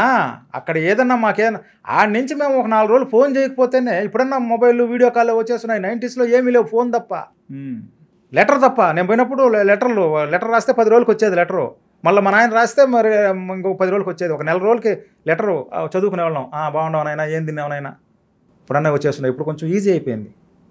అట్లాంటి కాలంలో ఎన్నో చూసినాం గురువుగారు. ఆ విధంగా ఏమీ తెలియదు, వీళ్ళు పని చేసుకుంటున్నారు, వచ్చి ఎస్పీ చేసినారు, కేసు రాసేసినారు. ఇంకేమి లే, వాళ్ళంతా సాపరు అంటే ఇంటికి. వాళ్ళకి ఏమీ తెలియదు. ఫింగర్ వేసేస్తారు జైల్లో, ఫింగర్ వేసినారంటే మళ్ళీ వచ్చేదానికి లేదు. వచ్చేటప్పుడు ఏం చేస్తారా అంటే ఫైనల్ రేపు ట్రావెల్ అనగా ఈరోజు తీసుకొచ్చి ఒక చోట కంప్యూటర్లో ఫింగర్ వేసేస్తారు. ఆ ఫింగర్ ప్రింట్ పడిందంటే ట్రావెల్ బ్యాన్, మళ్ళీ వీసా పుట్టదు వాడికి. ఆడికి అయిపోయి. ఎన్ని లక్షల మంది తెలియక ఫింగర్లు వేసుకొని వచ్చేస్తున్నారో ఒకసారి ఎప్పుడైనా మీరు యూట్యూబ్ ద్వారా అడగండి జనాల్ని. నీకు 1,00,000 మంది ఫోన్ చేస్తారు. మన తెలంగాణలో ఎంతమంది ఉన్నారు? అవును, ఇంకా ఆంధ్ర ఎక్కువ పోయిండే సార్. మా కడప జిల్లా ఈస్ట్ వెస్ట్. బట్ సార్ అంటే ఇండియన్ ఎంబసీ ఉందని చెప్పారు అక్కడ. ఇండియన్ ఎంబసీ, మన ఎంబసీ ఎటువంటి రెస్పాన్స్? ఇంకోటి ఎంబసీ మాట చెప్పే ముందు ఇంకోటి చెప్తాను. వీళ్ళు ఏం చేస్తారా అంటే కోవిడ్ వాళ్ళు నీకు వీసా అమ్మినారు, నువ్వు పోయి బయట పని చేసుకోవద్దు, 1 సంవత్సరం నాకు ₹1,00,000 నీకు ఇచ్చేస్తా. నేను మన కరెన్సీ రూపంలో చెప్తున్నా, ₹1,00,000 నీకు అకమ్మ కొట్టి ఇచ్చేస్తా, పాస్పోర్ట్ నా దగ్గర పెట్టుకుంటా, నువ్వు పోయి అన్న పని చేసుకో, సంవత్సరం తర్వాత ఇంకొక లక్ష నీకు కొడతా, నువ్వు ఎందుకు బాబా నేనుండా బాబా పోనైనా అని చెప్పి పంపిస్తారు. పోయిన మరుసటి రోజే ఇంకొకటి వచ్చి బాబా వీసా ఉండదురా అంటే అదే పాస్పోర్ట్ ఎత్తుకొని 5 నిమిషాల్లో కూడా అకమ్మ క్యాన్సిల్ చేసుకురావచ్చు. సిస్టమ్కి పోయేసి మా డ్రైవర్ పారిపోయినాడు లేదా నా మనిషి పారిపోయినాడు అని చెప్పేసి కంప్యూటర్లో పోయి వాడు బతాక్ ఎత్తుకొని పాస్పోర్ట్ ఎత్తుకొని పోతే సిస్టంలో వాడి పాస్పోర్ట్ నెంబర్ డిలీట్ చేసి క్యాన్సిల్ చేస్తారు. అది బయట ఉన్నవాడికి తెలియదు. పాస్పోర్ట్ వీడి దగ్గరనే ఉంటుంది, వాడు అకామ ఉన్నదనుకో పోతాడు. ఏదో ఒక రోజు బస్సులో పాడు ఏమో సినిమా పాడు చూద్దామని చెప్పి పోతా ఉంటే చెకింగ్లు ప్రతి వారం చెకింగ్లు ఉంటాయి. రోడ్డు మీద కానీ మార్కెట్లో కానీ 2 రోజులకి 3 రోజులకి ఇండ్లలో కూడా వస్తారు, నెలకు ఒకసారి అట్లా చెకింగ్లు ఉన్నాయి. చెకింగ్లు ఉండేది ఎందుకో జనాన్ని ఊడ్చిపారేయడానికి అంతే. ఎందుకు జనానికి అకామా లేదని ఆలోచించరు వాళ్ళు. ఎందుకంటే ఆ పోలీసుడికి తెలిసి చేసింది మనోడే అని. మరి ఎంబసీ పోలీసుడు కూడా దొంగే, వాడు 100 మందికి అమ్ముంటాడు. కోవిటోడు దొంగే, వాడు 100 మందికి అమ్ముంటాడు. అకామా క్యాన్సిల్ చేయడం, డబ్బు తీసుకోవడం, 4 రోజుల తర్వాత మళ్ళీ క్యాన్సిల్ చేయడం, ఇంకొకటి కామా కొట్టడం. వాడికి అంతే, పాస్పోర్ట్ తీసుకోవడం, 1 వారం తర్వాత వాడికి క్యాన్సిల్ చేయడం. ఇట్లా మాకు ఈ అకామా వాళ్ళకి ఎట్లా తెలుస్తుంది అకామా లేదని? మార్కెట్లోనే పట్టుకోవాలా, బస్సులోనే పట్టుకోవాలా, ఇంటికి వస్తారు సార్. ఇమిగ్రేషన్ గురించి చెప్పాలి మీకు, ఈ ఎంబసీ గురించి మాట్లాడే ముందు. వాళ్ళు హ్యాపీగా ఇంకా మనకు అకామా ఉంది కదా, మనం ఇంటికి పోతున్నాం కదా మనం అని చెప్పేసి బాబా పాస్పోర్ట్ కావాలి ఇంటికి పోతున్నాను అనేసి ఓకే ఇంకో సంవత్సరం కొట్టించుకో డబ్బి అని చెప్పేసి మళ్ళీ ఇంకొక సంవత్సరం కొట్టించుకొని వస్తాడు వాడు. ఓకే ఎప్పుడు పోతావు? రేపు నెలలో పోవాలనుకుంటున్నా బాబా అంటే ఒక టైం అయిపోతుంది. ఎవడైనా అకామా ముందే అకామా వేయించుకొని వస్తాడు మ్యాక్సిమం. వేయించుకో అని చెప్పేసి వేయించుకుంటాడు. 2-3 రోజుల తర్వాత పారిపోయిందని చెప్పేసి ఇచ్చేసి పాస్పోర్ట్ ఇచ్చేస్తాడు. ఓకే, వీళ్ళు సామాన్లు గేమాలు అన్నీ కొనుక్కుంటారు, బంగారు గంగారు అవి ఇవి గుడ్డలు బిడ్డలకి సార్ 2 సంవత్సరాలు 3 సంవత్సరాలు పోతున్నాం అని చెప్పేసి కొనుక్కుంటారు. వస్తారు ఇమిగ్రేషన్కి ముందే బెల్ట్లలో వేసేస్తారు లగేజ్. ఎవరైనా అంతే, ఎయిర్పోర్ట్లో అయినా అవును, ముందు లగేజ్ వేయాలి, తర్వాతనే మనం లోపలికి వెళ్తాం ఇమిగ్రేషన్ దగ్గరికి. ఇమిగ్రేషన్ దగ్గర పోయిన తర్వాత కంప్యూటర్లో పాస్పోర్ట్ నెంబర్ కొట్టి ఏలు పెట్టమంటేనే ఫింగర్ పెట్టమంటేనే లేదు. వాళ్ళు ఏం చెప్తున్నారు వీళ్ళకి తెలియదు, వాళ్ళు అరబీలో చెప్తారు. బాబా ఇంత మైక్దర్లో సాఫర్ అంటారు, అంటే నువ్వు పోయేదానికి సాఫర్ అంటే ట్రావెల్ సార్, నువ్వు పోయేదానికి లేదు ఎలా అక్కడ ఉండంటారు. అప్పటికప్పుడు పోలీసు రావడం, పట్టుకోవడం, జైలుకి ఎత్తుకోవడం. ఇట్లే ఎంతమందిని, అదే కదా సార్, ఇట్లే ఉన్నారు జైల్లో, కొన్ని వందల మంది ఉన్నారు. అంటే మన ఎంబసీ ఏం రెస్పాండ్ కాదా? Embassy ఉచ్చబోస్తుంది sir. కోయేట్ పిల్లోడు వస్తే, కోయేటోడు కాదు వాడి పిల్లోడు 19-16 ఏళ్ళ పిల్లోడు వస్తే ఎంబసీ ఉచ్చబోస్తుంది. అంటే ఏ విధంగా, అంటే ఏం ఒక సందర్భం చెప్పండి. వీళ్ళకి భయం సార్, కోయేటోళ్ళు అంటే వాళ్ళు కొడతారు సార్ డైరెక్ట్. వాళ్ళు నడి రోడ్లో ఒక ఎంబాసిడర్ని తంతే ఎవడు పట్టించుకునేది అక్కడ. తాల్ బాబా అని ఎంబాసిడర్ అయినా అట్లే మాట్లాడాలా. ఏమన్నా మన పొగరే. ఇప్పుడు మన ఇండియన్ ఎంబసీకి మనం ఏదన్నా పాస్పోర్ట్ పని ఆ పని ఈ పని పోయిందనుకో మన మీదనే వాళ్ళ జులుం. ఏం చేస్తావు నువ్వు, అడిచేసిపో కాగితాలు మళ్ళీ ఇట్లా. కోయేటోడు పిల్లోడు 16 ఏళ్ళ పిల్లోడు వచ్చి అంటే వచ్చా వాళ్ళ దేశం సార్. దేశం అంతా తెలంగాణ అంతా కూడా ఉన్నది సార్. హైదరాబాద్ చెప్పినాను కదా, హైదరాబాద్ సికింద్రాబాద్ మొత్తం ఉంటుంది అంతే మొత్తం. పైగా అది ద్వీపం, చుట్టూ సముద్రం. ఎవడు ఏం చేసి పోలేడు, నిన్ను చంపేసినా అడిగే దిక్కులేదు అక్కడ. సార్ మీరు ఇది చెప్తుంటే నాకు గోట్ లైఫ్ సినిమాను ఒకటి చూసాం. అది 100%గా 200% కరెక్ట్. అది ఒకటి లైఫ్ స్టైలే నీకు తెలిసింది. అది కేరళ కూడా ఉన్నాడు అబ్బాయి, ఆయన కేరళ అతను ఉన్నాడు. అది రియల్ స్టోరీ. అతని దగ్గర ఇంటర్వ్యూ తీసినారు, సినిమా కూడా వచ్చింది కదా. అది యాక్చువల్గా కేరళ మన సలార్లో ఉన్నాడు కదా మన ప్రభాస్ గారు, పృథ్వీరాజ్ గారు చేసినాడు. అలాంటి 1 లక్ష స్టోరీలు ఉన్నాయి మన దీంట్లో. ఏదన్నా ఒకటి మాకు అంటే సినిమా ద్వారా కొన్ని తెలిసాయి, మీరు మీ స్వతహా చూసినది. బ్రహ్మాండమైన వీసా, బ్రహ్మాండమైన పని, నెలకి 20,000 జీతము, సరేనా, 3 పూట్ల భోజనము, పని ఉండదు, బాటా ఉండదు, శుభ్రంగా ఏసీలో కూర్చొని ఛాయ్ ఇచ్చే పని అని చెప్తారు. సరే నేను వెళ్ళిపోతా, ఏమన్నా టీ కాని చేయడమే కదా, 20,000 నెలకు మిగులుతుంది, ఫుడ్ రూమ్ ఫ్రీ కదా, ఏదో నా భార్య బిడ్డలు బతుకుతారని వెళ్ళిపోతా. ఎయిర్పోర్ట్లో దిగుతాను, వాళ్ళు ఏమో వీసా పంపిస్తారు, దానికి 1 లక్ష రూపాయలు మధ్యలో చేస్తారు. వీళ్ళకి ఇస్తా, మెడికల్ చేసుకుంటా. మెడికల్ కూడా ఫ్రాడే. జూబ్లీ హిల్స్ ఇక్కడ నేను నిలబడుకుంటా, నాకు 92లో మెడికల్కి వచ్చిన గుర్తు. ఇక్కడ నాగమానో గామానో ఏదో ఒకటింది ఇక్కడ. ఇప్పుడు అది ఉంది కదా, ఈ రోజు చూసిన నేను. చెక్ పోస్ట్ అవతల వారాహి అని ఒక షోరూమ్ ఉంది. అది ఒకప్పుడు నాకు గగ్మా కువైట్ సంబంధించిన మెడికల్ చేసే ఆఫీస్ అది. అప్పట్లోనే 30 ఏళ్ల క్రితమే 7,000 ఎంట్రీ ఫీజు. వాళ్ళు ఒక హాస్పిటల్కి, చుట్టుపక్కల ఉండే హాస్పిటల్ అంతా లింకు, ఆ హాస్పిటల్కి పంపిస్తారు మెడికల్ చేసుకోమని. ఆడిపోతాడు, కావాలనే ఫెయిల్ చేస్తాడు. 19, 20, 21 ఏళ్ళు ఉండేవాడికి ఏంది గుండెల్లో మచ్చ ఉండేది. నీకు గుండెల్లో మచ్చ ఉంది, నీకు జబ్బు ఉందని చెప్పడు, కనపడని మచ్చ ఒకటి ఉన్నది, ఫెయిల్ చేయి.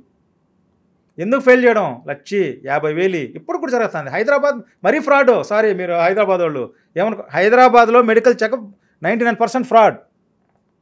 మొన్న మా బంధువుల ఒక అబ్బాయి పోయినాడు మెడికల్ చెకప్, ఇక్కడికి వచ్చినాడు హైదరాబాద్ జూబ్లీ హిల్స్ ఏదో హాస్పిటల్కి. చిన్న గుండెల్లో మచ్చ ఉంది, లేదా బ్లడ్లో ఏదో ఫాల్ట్ ఉంది, ఇలాంటివి చెప్తారు. ఎవడికేం తెలుసు, వాళ్ళకి వీళ్ళకి లింకు. వీడు చెప్తేనే వాడు వింటాడు, హైదరాబాద్ వాడు మెడికల్ వాడు. వాళ్ళ దగ్గర వీడు కాంట్రాక్ట్. వీడు గగ్మానో నగమానో ఒకడు ఉన్నాడు, వీడు. అదొక అబ్జర్వేషన్ అనమాట. సో మొత్తం ఒక పెద్ద స్కామ్ కదా సార్, పెద్ద మాఫియా. వీసా ప్రాసెస్ స్టార్టింగ్ నుంచి ఇక్కడ పోయేసి అక్కడ దిగేంత వరకు ఇది ఒక పెద్ద మాఫియా సిండికేట్ సార్. తీసేవాడు అమ్మా, సరేలే నాకు ఇస్తాడు కదా, నా దగ్గర డ్రైవర్గా పనిచేస్తాడు, వీడికి ఇద్దాం, వీళ్ళ అన్నను పిలిపిస్తాడంటే వాడికి ఇస్తే వాడు సొంత అన్న దగ్గరనే డబ్బు చేశా. సరే పంపించినాడు కదా వీసా అని చెప్పేసి వాడు ఇక్కడికి పంపిస్తే ఈ మెడికల్ వాళ్ళు డబ్బులు చేశా.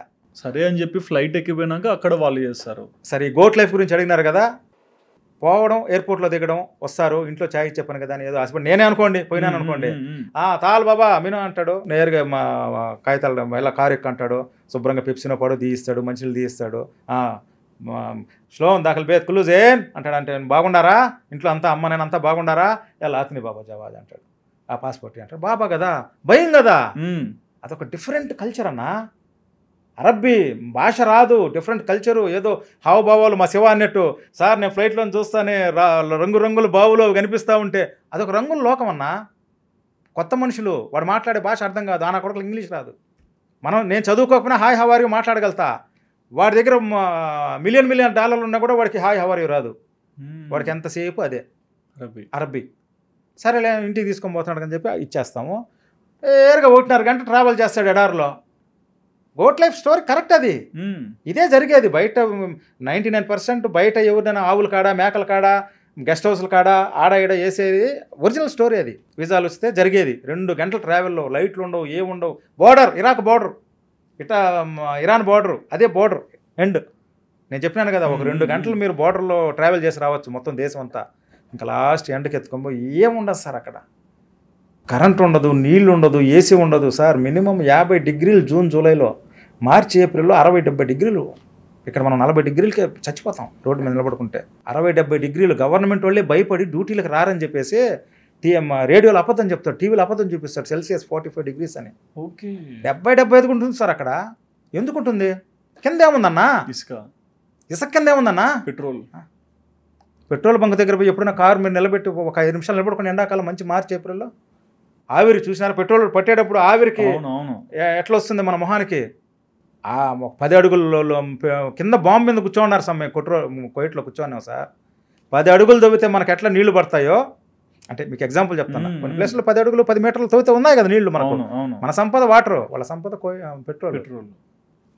ఒక 10 మీటర్ల కింద అగ్గి బాంబు దాని మీద కూర్చోన్నారు కోయిటోళ్ళు. ఎప్పుడు బ్లాస్ట్ అవుతుందో తెలియదు. నా కొడుకులు చేసే దీనికి ఖచ్చితంగా బ్లాస్ట్ అవుతుంది. కానీ మనోళ్ళు ఉన్నారు, అదే బాధ.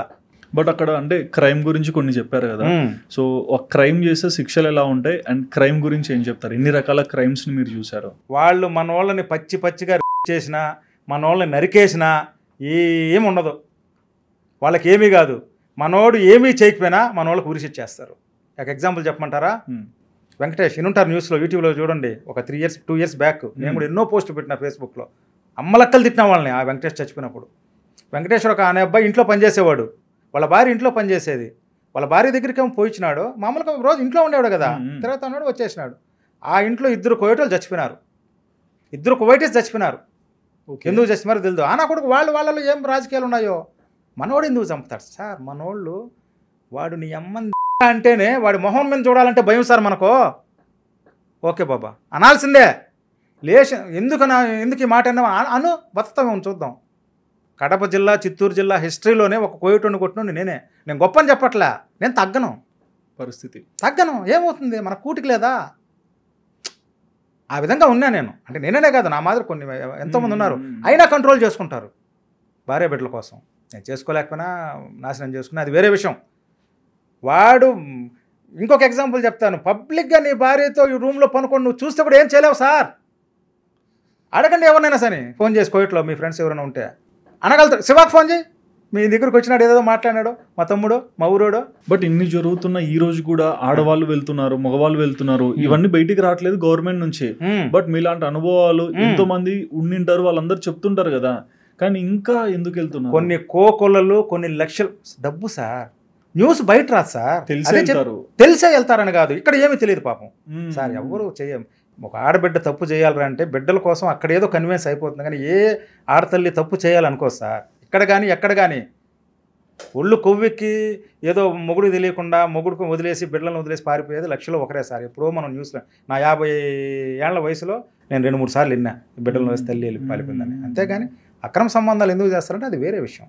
ఏ తల్లి ఒకవేళ తప్పు చేసినా బిడ్డలకు కడుపు నింపడం కోసం చేస్తుంది మ్యాక్సిమం మన ఇండియన్స్. మ్యాక్సిమం ఎవరో ఒకరిద్దరు ఉన్నారు మొగుడిని వదిలేసి ఇంకొం పోయేది బిడ్డలు, అది వేరే. బిడ్డలు చంపేయడం వాళ్ళు వదిలేండి. మ్యాక్సిమం తెలిసి ఎవరు తప్పు, ఏ బిడ్డ ఆడతల్లి తప్పు చేయదు. ఎక్కడే కాదు ఎక్కడైనా కూడా ఆడికి పోయిన తర్వాత అలవాటు పడిపోతారు సార్. చేయలేని పరిస్థితి. ఇప్పుడు ఇంట్లో నుంచి పారిపోయినారు సార్, అక్కడ కొడుతున్నారు, అన్నం పెట్టడం లేదు, జీతం ఇవ్వడం లేదు, 10 మంది చేస్తున్నారు. ముసలోడు తలుపు తట్టి చేసా, బిడ్డ ఇది చేసి ఎంతమంది చేస్తున్నారు. ఆడవాళ్ళు కొడుతున్నారు. పిచ్చోళ్ళు ఉంటారు సార్ కొంతమంది కోయిటోళ్ళు. ఆడవాళ్ళు జుట్టు పట్టుకొని కొడతారు. ఒక అమ్మాయిని జుట్టు పట్టు ఎత్తుకొని పోయి స్టవ్ మీద వేసింది జుట్టు. విపరీతంగా కట్టులతో కొడతారు, రాళ్ళతో కొడతారు, కొరకుతారు. మన ఆడవాళ్ళకి జుట్టు కానీ బాగుంటే ఆడవాళ్ళకి ఒప్పుకోదు, గుండు కొట్టిస్తారు. అడగండి ఏమైనా కద్దామని ఫోన్ చేసి, రాజన్న చెప్పింది కరెక్టా కాదా? ఎవడైనా సరే ఆయన చెప్పింది తప్పు అన్నారంటే నా మీసాలు ఎప్పుడు దీని మా అమ్మ నేను చచ్చిపోయినప్పుడు తప్పు నేను ఇంతవరకు దిగిలా తీస్తా. మన దేశం ఎంబసీ ఇవన్నీ రెస్పాండ్ కావట్లేదు. ఓకే, వేరే దేశం ఎంబసీలు ఎట్లుంటాయి? ఎవడేం చేయలేడు ఆ దేశం వాడిని. ఏ ఎంబసీ అయినా సరే కుక్కల మారి బతకాల్సిందే. ఎందుకు? ఎంబసీ వాడు ఏం మాట్లాడలేడని కాదు, మన మోదీ నీకు చెప్పినాను కదా ఒక ఎగ్జాంపుల్, మోదీ గారిని మనం సీఎం చంద్రబాబు నాయుడు గారిని రేవంత్ రెడ్డి గారిని పోయేసి మా కద్దామాలు ఎందుకు ఈ సంవత్సరంలో 5-6 మంది వెనక్కి ఎందుకు వచ్చినారు, ఇక్కడ ఎంతమంది చచ్చిపోయినారు, ఇంతమంది జైల్లో ఉన్నారు, ముగ్గురిని పోయి అడగమను. 1,00,000 మంది జైల్లో ఉన్నారు, వీళ్ళ ముగ్గురిని పోయి అడగమను. దమ్ము ఉందా వీళ్ళక? ఎందుకు అడగరు తెలిసిన? వాళ్ళు కూడా మజ్బూర్ అంటే ఏంది హిందీలో, వాళ్ళకు కూడా గతి లేదు. ఎందుకు? ప్రపంచం నడిచేదే పెట్రోల్ వల్ల సార్. పెట్రోల్ లేకపోతే మీరు ఏం చేయగలుగుతారు? ఏం చేయలేము. ప్రపంచం మొత్తం నడిచేది అల్ ఖలీజ్ వల్ల, 5 దేశాల వల్ల ప్రపంచం మొత్తం జరుగుతుంది. అట్లా కాదు, మన దేశంలో కూడా పెట్రోల్ ఉంది, ఎంత ఉంది, మనకి ఎంత కావాలి. అవును. పైగా ఇంత ఉన్నదాన్ని కూడా తీదు మన గవర్నమెంట్.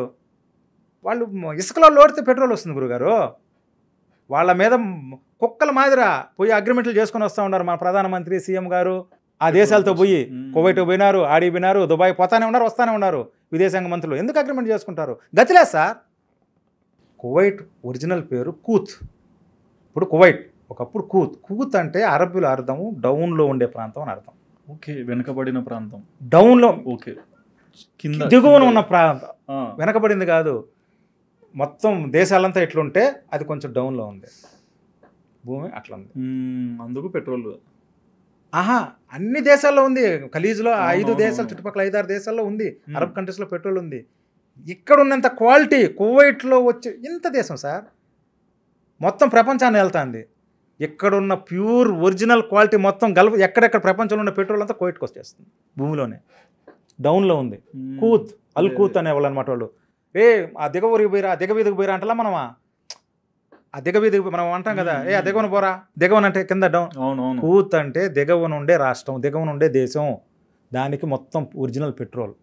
నేను విన్న ప్రకారం, నాకు పెద్దోళ్ళు చెప్పిన ప్రకారం, ప్రపంచంలో ఏ ఫ్లైట్లు వేయాలన్నా కువైట్ నుంచి వచ్చే పెట్రోలే ఫస్ట్ క్వాలిటీ పెట్రోల్ వల్లనే ఫ్లైట్లు వేస్తానని నేను విన్నా. మనకు వచ్చేదంతా పరుంబోకు క్రూడ్ ఆయిల్. నెంబర్ 1 క్వాలిటీ ఫ్లైట్లు ఎగిరేది అది కువైట్కి సప్లై చేస్తుంది. ఏ దేశంలో లేదు, దుబాయ్లో లేదు, సౌదీలో లేదు, బహ్రెయిన్లో లేదు. ఉంది వాళ్ళ దగ్గర. కార్లు నడవడం, స్కూటర్లు నడవడం, కిరసనాయిలు, క్రూడ్ ఆయిల్. అందుకే కువైట్ అంటే అంత రెస్పెక్ట్, అంత క్వాలిటీ, అంత డబ్బు. సార్ ఎన్ని పరిస్థితులు వచ్చినా దిగమింగుకొని బ్రతుకుతారని చెప్పారు. అవును. మరి తిండి తిప్పలు ఇవన్నీ బాగానే ఉంటాయా? అవి కూడా ఉంటాయి సార్. రొట్టె ముక్క, జిబును, బన్ను. దేవుడి విలువ, బిడ్డల విలువ తెలిసినోడు ఎవడో మంచోడు అంటే మేమే తినేది తినండి అని అంటాడు. వాడు కూడా ఎందుకు అంటాడు అంటే వీళ్ళని యూజ్ చేసుకునేదానికే అంటాడు. ఎవడు మనస్ఫూర్తిగా జీతాలు ఇవ్వడు, ఎవడు మనస్ఫూర్తిగా అన్నం పెట్టడు, ఎవడు మనస్ఫూర్తిగా ఏమీ తీసేడు. వీళ్ళు మా బాబా, మా మామ, జేఎన్ దేవుడు అని వీళ్ళని కుక్కను వాడుకున్నట్టు వాడుకొని మిమ్మల్ని బాగా చూసుకుంటాడు. ఏ రోజైనా నీ పక్క నుంచి చిన్న పొరపాటు వచ్చిందా అప్పటికప్పటికే అకామ క్యాన్సల్, జైల్లో వేసేయడం, పంపించేయడం. నిన్నగా ఒక 10 days బ్యాక్ చూసినారు కదా సార్ ఎగ్జాంపుల్. 2.5 సంవత్సరం ఒక కాకినాడ అమ్మాయి పనిచేస్తే ఇంటికి ఇంకొక వారంలో పోతామనంగా అంతా చేసుకుని బంగారం అంతా తెస్తే వచ్చిన శుక్రవారం వచ్చింది, శనివారం నైట్ తలకాయ బద్దలైపోయింది. అది ఇంట్లో ఎవరిది సార్ తప్పు? ఆమె ఏం చేసింది? ఆ ఇంట్లోనే జరిగింది. ఎవరు అడిగేది? ఏమన్నారు? ఆ కోవిడ్ వాళ్ళని వీడియో తీసి ఆన్లైన్లో పెట్టింది. వీళ్ళు అందా చెప్పడం అక్కడ కోవిడ్ వాళ్ళు ఏదో రీలో ఏదో తీస్తా కోవిడ్ వాళ్ళని తీసింది, దానికి చంపేసినారు. ఎవరైనా వీడియోలు తీస్తే చంపుతారా? అంటే ఇన్నేళ్ళు అందిలా డబ్బు బంగారం కోసం సార్ సంపాదించింది. ఆమెకేమైనా ఇవ్వాలి. ఇప్పుడు 1 సంవత్సరంగా జీతం లేదు, 6 నెలలకు జీతం లేదు, పోయే రోజు ఇస్తాంబో. ఆమె అప్పు సప్పు చేసి ఏడన్నా తెచ్చింది, ఆ బంగారు కావాలి. అంత క్రైమ్ సార్. బట్ కుటుంబం గుర్తొచ్చినప్పుడు మీ మానసిక పరిస్థితి ఎలా ఉంటుంది? ఏడ్చుకుంటాం సార్. ఏడో తప్పదు. పాస్పోర్ట్ ఉండదు, ఎట్లా పోతావు? తల్లి చచ్చిపోయినా, తండ్రి చచ్చిపోయినా, సొంత మొగుడు చచ్చిపోయినా, అక్కడ పెళ్ళం చచ్చిపోయినా, ఇక్కడ ఏమి జరిగినా కానీ రాలేని పరిస్థితి. కుమిలి ఏడుస్తారు. అక్కడ ఎవరిస్తారు పాస్పోర్ట్? ఎవరో తల్లి విలువ తెలిసినోడు నిజంగా అమ్మ చచ్చిపోతే అది కూడా వీడియో కాల్లో చూసి అంతా చేసి డాక్టర్లతో మాట్లాడి, ఇరుగు పురుగులతో మాట్లాడి నిజంగానే అమ్మ చచ్చిపోయింది అని చెప్పేసి ఏమన్నా పోయిరాబో, త్వరగా పోయిరాబో అంటాడేమో, పాస్పోర్ట్ ఇస్తాడేమో. ఎవరు చచ్చినా వాళ్ళు కనికరం లేని మనుషులు సార్. తల్లి చెల్లిని చేయాలనుకునే ఎదవల సార్ వాళ్ళు. వాళ్ళ కనికరం ఉంటుందా? అడగండి మీరు ఎవరైనా పాత వాళ్ళని. ప్రతి ఒక్క ఆడదాన్ని ముందు సలాం చెప్తారు, వెనకాల చూస్తారు. అది వాళ్ళ నైజం. అది ఫ్రీ వాళ్ళకి. 10 ఏళ్ల పిల్లోడు, కుర్రోడు డెలివరీ బాయ్ని కొడతాడు, బండి పెరుక్కుంటాడు, చూపిస్తాడు. అక్కడ మగవాళ్ళంతా మొట్టుకుంటానే వేరే వాళ్ళతో మాట్లాడతాడు. అమ్మున్నా, చెల్లున్నా, మీరు కావాలంటే ఎడిటింగ్లో కట్ చేసుకోండి. అమ్మున్నా, అన్నున్నా, అక్కతో, అమ్మతో, తల్లితో, ఫ్రెండ్స్తో మాట్లాడుతూ ఉంటే కూడా ఇలాంటి వయసుకు వచ్చిన కుర్రోళ్ళు మొట్టుకుంటానే మాట్లాడతారు. అది అక్కడ కామన్. ఎలా ఉంటుంది గురుగారు? నాకు మాట్లాడడానికి ఏం రావట్లేదు. ఎవరినైనా ఎక్స్పీరియన్స్ కానీ బాగా నలిగినోడిని కనుక్కోండి. కువైట్ అంటే బాగా నలిగినోడిని కనుక్కోండి. ఇతర దేశాలు 50 దేశాల మంది వస్తూ బతుకుతున్నారు sir. Nepal, Pakistan, Bangladesh, Sri Lanka, Indonesia, Philippine, Malaysia, Singapore, China, ఈ ఏషియన్ కంట్రీస్లో కనీసం 10-15 దేశాలు మన పక్క చుట్టుపక్కల పోతా ఉన్నారు. కానీ ఇంట్లో వాళ్ళది ఇంకా ఘోరం. ఫిలిపిన్ వాళ్ళది చిన్న చిన్న పిల్లల మాదిరి ఉంటారు వాళ్ళు తెల్లగా. ఇంకెందుకులేండి, వాళ్ళనైతే చంపేస్తున్నారు వచ్చేసి. కన్విన్స్ అయిపోతున్నారు, చేయలేని పరిస్థితి. ఏం చేస్తారు? ఫాహిల్ అనే ఏరియాలో ఒక ఫిలిపిన్ అమ్మాయి షాపింగ్ వచ్చిపోతాను మీకు చెప్పినా నేను. పోలీసోడు డ్రగ్స్ తీసుకున్నాడు. పోలీస్ డ్రగ్స్ కామన్ సార్ అక్కడ. డ్రగ్స్ ఏమో సార్, నేను కూడా తీసుకున్నాను. నేను కూడా 3 రోజులు తీసుకున్నాను డ్రగ్స్. విస్కీ దొరుకుతుంది, చెప్తాను, విస్కీ దొరుకుతుంది, మందు దొరుకుతుంది, నాటుసారి దొరుకుతుంది, డ్రగ్స్ దొరుకుతుంది, గంజాయి దొరుకుతుంది, ఫేక్ కరెన్సీ దొరుకుతుంది. ఏమి లేవు చెప్పండి. వస్తా ఉన్నాడు, అతని బతాక్ అన్నాడు. అతని బతాక్ అంటే నేను సివిల్ ఏడివి అన్నాడు. చూసినాడు, కంప్యూటర్లో చూసినట్టు చెక్ చేసినాడు. అమ్మాయికి అన్నీ ఉన్నాయి. ఎలా తాళ ఎరకబు అన్నాడు. తాళ ఎరకంటే కూర్చో అన్నాడు. కూర్చొని అది తెలియదు కదా, నాకు అంతా అకం ఉంది కదా, ఎందుకు కూర్చోండి, ఏం లేష్ బాబా షునిఫీ బాబా అని అంటే ఎలా తాళ అని వద్ది నాకు అంటే నా వదులుతారా అని చెప్పేసి తీసుకొని పోవడం. అంతే ఊరు బయటికి తీసుకొని పోవడం. భయంకరంగా చేసినాడు. చేసి వదిలేసి ఉంటే పర్వాలా, నాకు గొంతు తుపాకితో కాలుస్తాం, డ్యూటీ తుపాకి కదా, గొంతు కోసేసినాడు సార్. నేను మర్చిపోయినా, దాదాపు ఇది 2000 ఆ టైంలో చంపేసిన. ఇవంతా న్యూస్లో ఉన్నాయి, ఇవంతా ఆన్ ద రికార్డ్. అప్పట్లో మేము విన్నాం. అరబ్బీలో వస్తుంది గురుగారు, ఏందని మేము వేరే వాళ్ళని అడిగేవాళ్ళం, మాకు తెలియదు కదా. అవంతా బయట రావు. Al Jazeera news, Al Jazeera Kuwait news మీకు కానీ అరబ్బీ అర్థమయ్యేట్టుగా ఉంటే, ట్రాన్స్లేట్ చేసుకునే శక్తి ఉంటే, ఫ్రమ్ 90 to 2025 చూడండి. కానీ న్యూస్ తెలిసినాక అక్కడ ఉండే మీకైనా కొంచెం అర్థమవుతుంది కదా. నేను మా బ్రౌజింగ్ సెంటర్లో పనిచేసేవాడు. నేను చాలా పనులు చేసిన. నాకు భగవంతుడు ఒక శక్తి ఇచ్చినాడు. లాంగ్వేజ్ త్వరగా పట్టేస్తా. ఓకే, లాంగ్వేజ్ త్వరగా పట్టేస్తా. నేను అరబ్బీ ప్యూర్ మాట్లాడతా. ఇంగ్లీషు, హిందీ ప్యూర్ నేర్చుకున్నా అక్కడ పోయేసే. ఇంగ్లీషు అమెరికా వాడు మాట్లాడినా మేనేజ్ చేస్తా. నేను మాట్లాడలేకపోయినా అమెరికన్ మాట్లాడినా మేనేజ్ చేస్తా. I can understand. ఇట్లంతా నాకు కొంచెం ఇచ్చినాడు కాబట్టి ఆ అల్ జజీరా న్యూస్ చూసేటప్పుడు ఏదన్నా మా విదేశాలకు సంబంధించిన ఏమైనా వచ్చిందంటే అక్కడ ఉండే మీ బోట్ వాళ్ళని అరబ్బీ వాళ్ళని అడిగేవాడిని. నేను బ్రౌజింగ్ సెంటర్లో చేసేవాడిని, ఇట్లా కౌంటర్లో కూర్చోండేవాడిని. కోవిడ్ వాళ్ళంతా వచ్చాడు. నేను చెప్పేది 90sలో. నేను చాలా పనులు చేసిన. మీరు ఎంతవరకు చదువుకున్నారు సార్? నేనేం చదువుకోలేదు అన్న. ఓకే, నేనేం చదువుకోలేదన్న. చదువు ఎక్కడదన్నా, చిన్నప్పుడు సంగటే లేదు. చిన్న ఎంప్లాయర్ కొడుకును సార్. చెప్పిన మాట వినక అప్పట్లోనే కొంచెం మీకు తెలిసిందే కదా, యూత్లో అట్లా ఇట్లా చేసి వాళ్ళతో పెద్ద ఆయనతో తిరిగేవాడిని. పెద్ద ఆయనతో నేను చిన్నవాడిని. ఆయన టీలు తీర్చేవాడిని, సోడాలు తీర్చేవాడిని గనుల దగ్గర. నాకు ఇష్టం ఆ లైన్. మరి ఫ్యాక్షన్ లైన్, క్రైమ్ లైన్ అంటే నాకు ఇష్టం అప్పటి నుంచే. ఉండి కొంచెం అట్టా ఇట్టా వద్దు కేసులు ఇరుక్కునేసాడు మా ఆయన. ఎప్పుడైతే మీరు కువైట్ నుంచి రిటర్న్ వచ్చారో ప్రయాణం ద్వారా, మీ అంటే మనసు ఎట్లుండేది సార్? అంటే రిటర్న్ వచ్చినప్పుడు అంతంగా అయిపోయింది. నేను వెళ్ళిపోవాలని వచ్చినాను సార్. నేను ఫింగర్ ప్రింట్ వేసుకొని జైల్లో ఉండి ఫింగర్ ప్రింట్ వేసుకుని వచ్చి కూడా మళ్ళీ నేను పోయినాను కువైట్కి. కువైట్ పోయినా ఫింగర్ ప్రింట్ వేసుకోవచ్చు, ఎవరు పోలేరు. నేను పోయినాను. ఎట్లా పోయినాను అంతే. ఎట్లా అంటే మొత్తం సెట్టింగ్ ఎయిర్పోర్ట్లో. ఎయిర్పోర్ట్లో ఫింగర్ పెట్టడం డబ్బు సార్, మొత్తం అంతా ఫ్రాడ్ సార్. నేను మళ్ళీ పోయినాను. మళ్ళీ పోయా సార్, 7 ఏళ్ళు పనిచేసి వచ్చినా నేను. అంత జరిగాక ఏ నమ్మకంతో పోయారు? ఇన్ని చూసి కూడా ధైర్యం అంతే. నాకు రావాల్సిన అమౌంట్ కొంచెం ఉన్నింది, నేను ఇవ్వాల్సిన ఉంది. అన్ఎక్స్పెక్టెడ్గా జైల్లో ఉన్నా. నాకు రావాల్సిన డబ్బు నేను ఇవ్వాల్సింది, నాకు రావాల్సింది పర్లే, నాకు ఇవ్వాల్సింది. నాకు అక్కడ లైఫ్ ఉంది, నాకు ఇష్టం. అన్నీ ఏమి లేవు గురువుగారు, అన్నీ ఉన్నాయి. మంచి ఆదాయం ఉంది, గర్ల్ ఫ్రెండ్స్ ఉన్నారు, నెల ₹1,00,000 పంపించే శక్తి ఉంది. అరబ్బీ వాళ్ళే 10 మంది ఫ్రెండ్స్ ఉన్నారు, ఏమైనా చేయగలుగుతాము. మంచి టాలెంట్ ఉంది. దీంతో ఆ జోష్ మీద ఉన్నా. తర్వాత వచ్చి నేను కరోనాలో వచ్చినప్పుడు కూడా నాకు అకామా ఉంది, పాస్పోర్ట్ ఉంది, టైమింగ్ ఉంది. కరోనా 2019 సెప్టెంబర్ అక్టోబర్లో వచ్చినాను. డిసెంబర్లో పెద్ద ఆయన మోదీ గారు 12 గంటలకు ఇచ్చేసినారు. అంతే. సంవత్సరం వరకు మళ్ళీ ఫ్లైట్లు లేవు, ఏమీ లేవు. నాకు అకామా అయిపోయింది. 6 నెలలు మాత్రమే రెసిడెన్స్ వ్యాలీ. ఎంత సంపాదించుంటారు సార్ మీరు? అన్న వద్దులే సార్, చెప్పితే కుర్రోళ్ళు ఏదో అనుకుంటారు. ఎంత నష్టపోయారు? చాలా నష్టపోయినా. ఎంత నష్టపోయినారు అతనే చెప్పండి. లేదు, నేను ఇక్కడ నుంచి తీసుకొని పోయింది ఏమీ లేదు. నేను అక్కడ పోయినాను, తిరుపతిలో ఇల్లు కట్టుకున్నాను, కోడూరులో ఇల్లు కట్టుకున్నాను. కోడూరులో 65 లక్షలు పెట్టి ఇల్లు కట్టా. 65 లక్షలు, 25 లక్షలు పెట్టి 4 అంకణాలు భూమి కొన్నా. 40 లక్షలు పెట్టి ఇల్లు కొన్నా, డబుల్ బెడ్రూమ్ ఇల్లు. ఆ కాలంలోనే 2016 65 అయింది. తిరుపతిలో 3 ఫ్లోర్స్ మా నాన్నగారు ఒక ఫ్లోర్ కట్టిస్తే 2 ఫ్లోర్లు పైన కట్టించిన. అదొక ₹1 కోటి, ఇదొక ₹1 కోటి ఇల్లు చేసే ఇండ్లు ఉన్నాయి.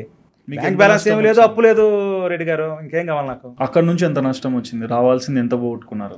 రావాల్సిందంటే వ్యాపారం కొన్ని పనులు చేసినాలే సార్. చెప్పినాను కదా, చిన్నప్పటి నుంచి కూడా నా మైండ్ కొంచెం స్పీడు, నాకు అఫిషియల్గా బతికే వాళ్ళు అంటే ఇష్టంలే. గవర్నమెంట్ ఆఫీసర్లు, చదువుకున్నోళ్ళు, నాకు పెద్ద ఆయన ఇష్టం, ఈ ఫ్యాక్షన్ ఇష్టం, క్రైమ్ సైడ్ ఉండేవాళ్ళు, గవర్నమెంట్ని ఎదిరించి చేసేవాళ్ళు అంటే నాకు చిన్నప్పటి నుంచి కిక్కు. ఓకే, నేనేం చేయకపోయినా నాకు వాళ్ళంటే బలి ఇది. ఇప్పుడు కూడా ఐ లవ్ క్రిమినల్స్. మరి ఓవరాల్గా ఈరోజు I love politicians but I hate politics. I hate politics. I love politicians. ఎందుకన్నారు అంటే పొలిటీషియన్స్ మ్యాక్సిమం బ్లేమ్ చేసి జనాన్ని ఇన్ని ఏళ్ళుగా ఎట్లా ఇది చేస్తూ ఉన్నారు, వీళ్ళు ఏమి చేయకపోయినా జనాలు ఎట్లా నమ్మి ఓటేస్తున్నారు. వాళ్ళు గ్రేటా, జనం గ్రేటా? Politicians. I like to study another human psychology.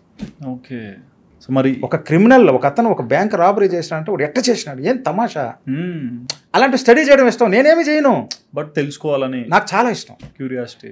మళ్ళీ అందరూ మా సినిమాలు చూసి వదిలేసేవాడిని కాదు. ఇప్పటికి కూడా స్మగ్లర్స్కి కొన్ని అడ్వైస్ ఇస్తాను. నేను కూడా స్మగ్లింగ్ చేసినాను మన ఏరియాలో. వచ్చిన తర్వాత స్మగ్లింగ్ చేసినాను. మందు బ్యాన్ చేసినారు కదా, కర్ణాటక నుంచి, గోవా నుంచి కంటైనర్లు తీసి సప్లై చేసేవాడిని తిరుపతిలో. 7 సార్లు పట్టుకున్నాను నన్ను, 7 కేసులు ఉన్నాయి. ఇప్పుడు మొత్తం పట్టించుకున్నా. ఇప్పుడు వీడియోలో చెప్పడం లీగలా? సార్ మొత్తం ఎక్సైజ్ ఆఫీసర్లు అంతా స్నేహితులు అయిపోయినారు సార్. స్మగ్లింగ్, కైని గుట్కా స్మగ్లింగ్ మీ తెలంగాణకు సప్లై చేసిన, తెప్పించిన, ఇప్పటికీ సప్లై చేస్తానే ఉన్నా. ఇప్పుడు నేను ఆపేసిన, ఎందుకంటే రేట్లు తగ్గిపోయినాయి. ఒకప్పుడు నేను చెప్పేది బ్యాన్ టైంలో ఫుల్. మరి ఈ రోజు వరకు కూడా తెలిసి తెలియక ఎంతో మంది కువైట్కి వెళ్తుంటారు, కేవలం డబ్బు కోసం అనే ఆశతోనే కష్టాన్నైనా భరించడానికి ఒక అడిగి వేస్తుంటారు. ఇలాంటి వాళ్ళకి మీరు ఏమైనా చెప్పాలనుకుంటున్నారా? మొత్తం మనోళ్ళు తప్పే అన్న. వెళ్ళేవాళ్ళు కొత్తోడో పాతోడో వెళ్ళేవాళ్ళు మొత్తం మనోళ్ళు అన్నీ అక్కడికి పోయి తెలిసిన తర్వాత కూడా ఎందుకు ఫ్యామిలీని ఈ విధంగా డిస్టర్బ్ చేస్తున్నారు? అక్కడ ఆడది ఉంటుంది, ఇక్కడ మగోడు ఉంటాడు. ఇక్కడ పల్లెల్లో చెట్ల కింద కూర్చొని మీ చెల్లి 10,000 పంపించింది ఓయ్, మీ చెల్లి 30,000 పంపించింది ఓయ్ అని మీరు కూడా ఉంటారు.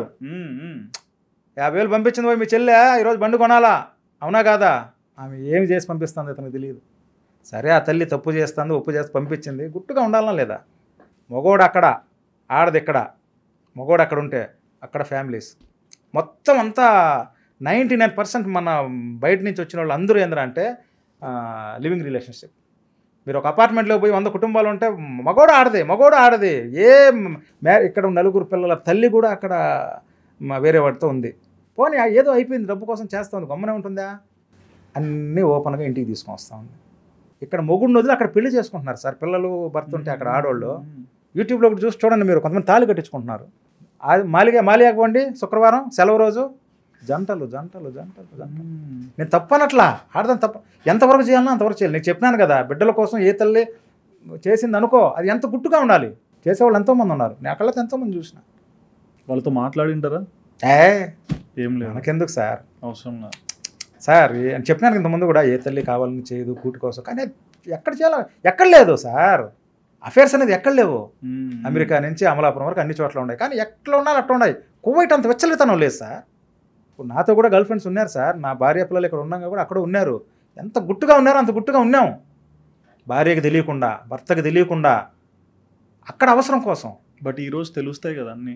ఇప్పుడు అన్నీ తెలిసిపోతున్నాయి కదా, ఎందుకు తెలిపించుకోవాలి? పబ్లిక్గా మగవాడిని ఇంటికి తీసుకొస్తున్నారు, భర్త ఉన్నాగా, పిల్లలు ఉన్నాగా వస్తున్నారు, ఒక 4 రోజులు ఉంటున్నారు, వెళ్ళిపోతున్నారు. ఆ భర్త ఎంత కుమిలిపోవాలి?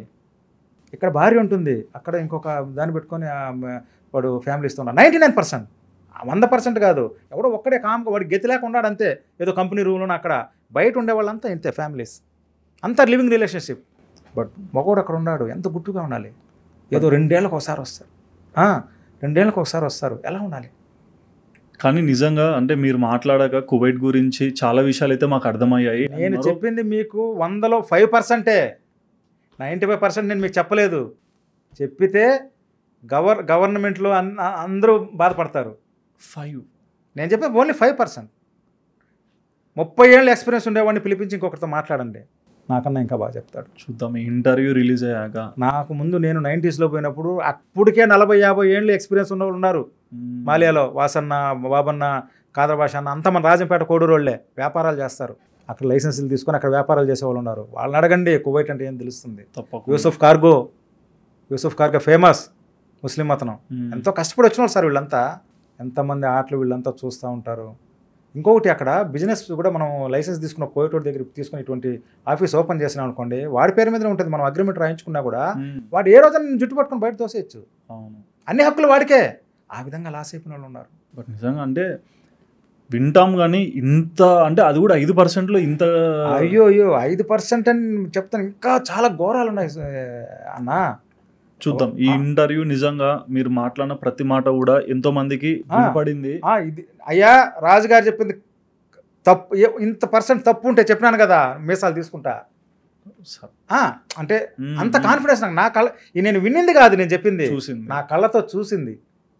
వినేది వేరు. ఇన్నన్నా ఉన్నాయండి సార్. బట్ మీరు చెప్పిన ప్రతి మాట కూడా ఈ రోజు కువైట్ లో కేఫాన్ అనే ఏరియాలో సొంత తల్లిని ప్రతిరోజు పాలల్లో కువైట్ నేషనల్ 20 ఏళ్ళ కుర్రోడు అమ్మని, భర్త లేని తల్లిని, నాన్న లేని తల్లిని సొంత కొడుకు ప్రతిరోజు గర్భం చేసినాడు. 99 చూసుకొని న్యూస్ పేపర్. కేఫాన్ అనే ఏరియా. దానికి ఇంకొక ఏరియాలో 4 కువైటీ అమ్మాయిలు పాకిస్తాన్ మన ఇండియా ఉన్న తీసుకొని పోయేసి భయంకరంగా చేసినారు. అది కూడా వయాగ్రా టాబ్లెట్స్ ఇచ్చి. చూడండి ఇవంతా న్యూస్లో వచ్చినట్టు, అల్ జజీరా న్యూస్లో వచ్చినట్టు ఇవన్నీ. వాళ్ళని అంటే నేను బేసిక్గా ఎక్కువ చూస్తుంటాను, వేరే రిలీజియన్లో వాళ్ళు కొంచెం ఫేస్ కనిపించకుండా ఇట్లా ఉంటారు కదా. భయంకరమైన బురకాలు వేసుకోండేది. బురకా తీస్తే పరమ గబ్బు, సెంటు కొట్టుకొని 1 నెల రోజులు స్నానం చేయరు వాళ్ళు కోయేటోళ్ళు. అన్ని నీళ్ళు ఉన్నా, ఇన్ని ఫెసిలిటీస్ ఉన్నా, ఇంత డబ్బు ఉన్నా, సముద్రంలో ఫిల్టర్ అయ్యి ఒకప్పుడు తాగేదానికి నీళ్ళు లేవు, బయట నుంచి తెచ్చుకుంటారు. అదే కంటిన్యూ చేస్తున్నారు ఇప్పటికి కూడా. వాళ్ళకి అలవాటు అయిపోయింది. బురకాలు వేసుకునేది, జిద్దాషులు వేసుకునేది, సెంటు కొట్టుకొని పోయేది. గబ్బు, పళ్ళు దోమరు, స్నానాలు చేయరు. ఇంత డబ్బు ఉన్నా కూడా వాళ్ళ ట్రెడిషన్. ఎందుకు? ఆ సెంటు కొట్టుకొని పోతారు. అదే ఇది అయిపోయింది. మనకు అద్దామాలు ఎవరైనా కూడా పిసినారు నా కొడుకుని రోజు స్నానం చేసి శుభ్రంగా ఉంటే కూడా ఒప్పుకోరు. నీళ్ళు కొనుక్కుంటారు.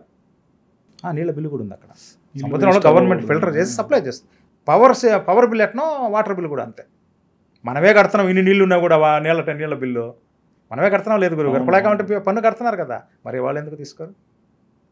Too much expensive sir. బయట ఉండేవాళ్ళు నెలకు 1 లక్ష రూపాయలు నేను సంపాదిస్తాను, నాకు 50,000 ఖర్చు అవుతుంది అక్కడ. తిండేమి, ఫ్యామిలీస్ ఇదేమి, కరెంటు బిల్లు ఏమి, నీళ్ళ బిల్లు ఏమి, భోజనం ఏమి, ఇంటి అద్దె మినిమం ఇంత రూమ్ ఉండాలంటే 200 దినాలు అంటే 40,000 శాలరీ. దీనికి 40,000 రెంట్ ఈ రూమ్కి అంతా. బట్ నిజంగా అంటే ఏం జరిగినా సరే మీలో మంచి చెడు, మీరు చూసిన మంచి చెడు అన్నీ నిజంగా చెప్పారని నేను నమ్ముతున్నాను. అండ్ ఈ ఇంటర్వ్యూ రిలీజ్ అయ్యాక ఎంతోమంది కువైట్లో ఉన్న వాళ్ళకు కూడా తెలుస్తుంది. అండ్ మీ మాటలో ఖచ్చితంగా వాస్తవం అనేది కనిపించినప్పుడైతే వెళ్ళే వాళ్ళకు కూడా కొంచెం ఒక ఐడియా ఉంటుంది. నేను పలానా చోటుకి వెళ్తున్నాను, ఇది ఎంతవరకు కరెక్ట్, నాకేం తెలియకుండా వెళ్ళి మోసపోవడం కన్నా తెలుసుకొని పోతే ఇంక నీ కర్మ అనుకోవచ్చు. అని చెప్పిన మాటలు అన్నీ వ్యాలిడ్ అయిపోతాయి. బట్ నిజంగా థ్యాంక్ యూ సార్. అంటే ఒక వాస్తవాన్ని చెప్పడానికి ఎంత టైం పట్టినా సరే టైం తీసుకొని మరి వచ్చి చాలా విషయాలు ఓపెన్గా చెప్పినందుకు. అండ్ చూసారు కదండి, తెలిసి తెలియక అండ్ చాలామంది కువైట్కి వెళ్తుంటారు లేదా గల్ఫ్ కంట్రీస్కి వెళ్తుంటారు.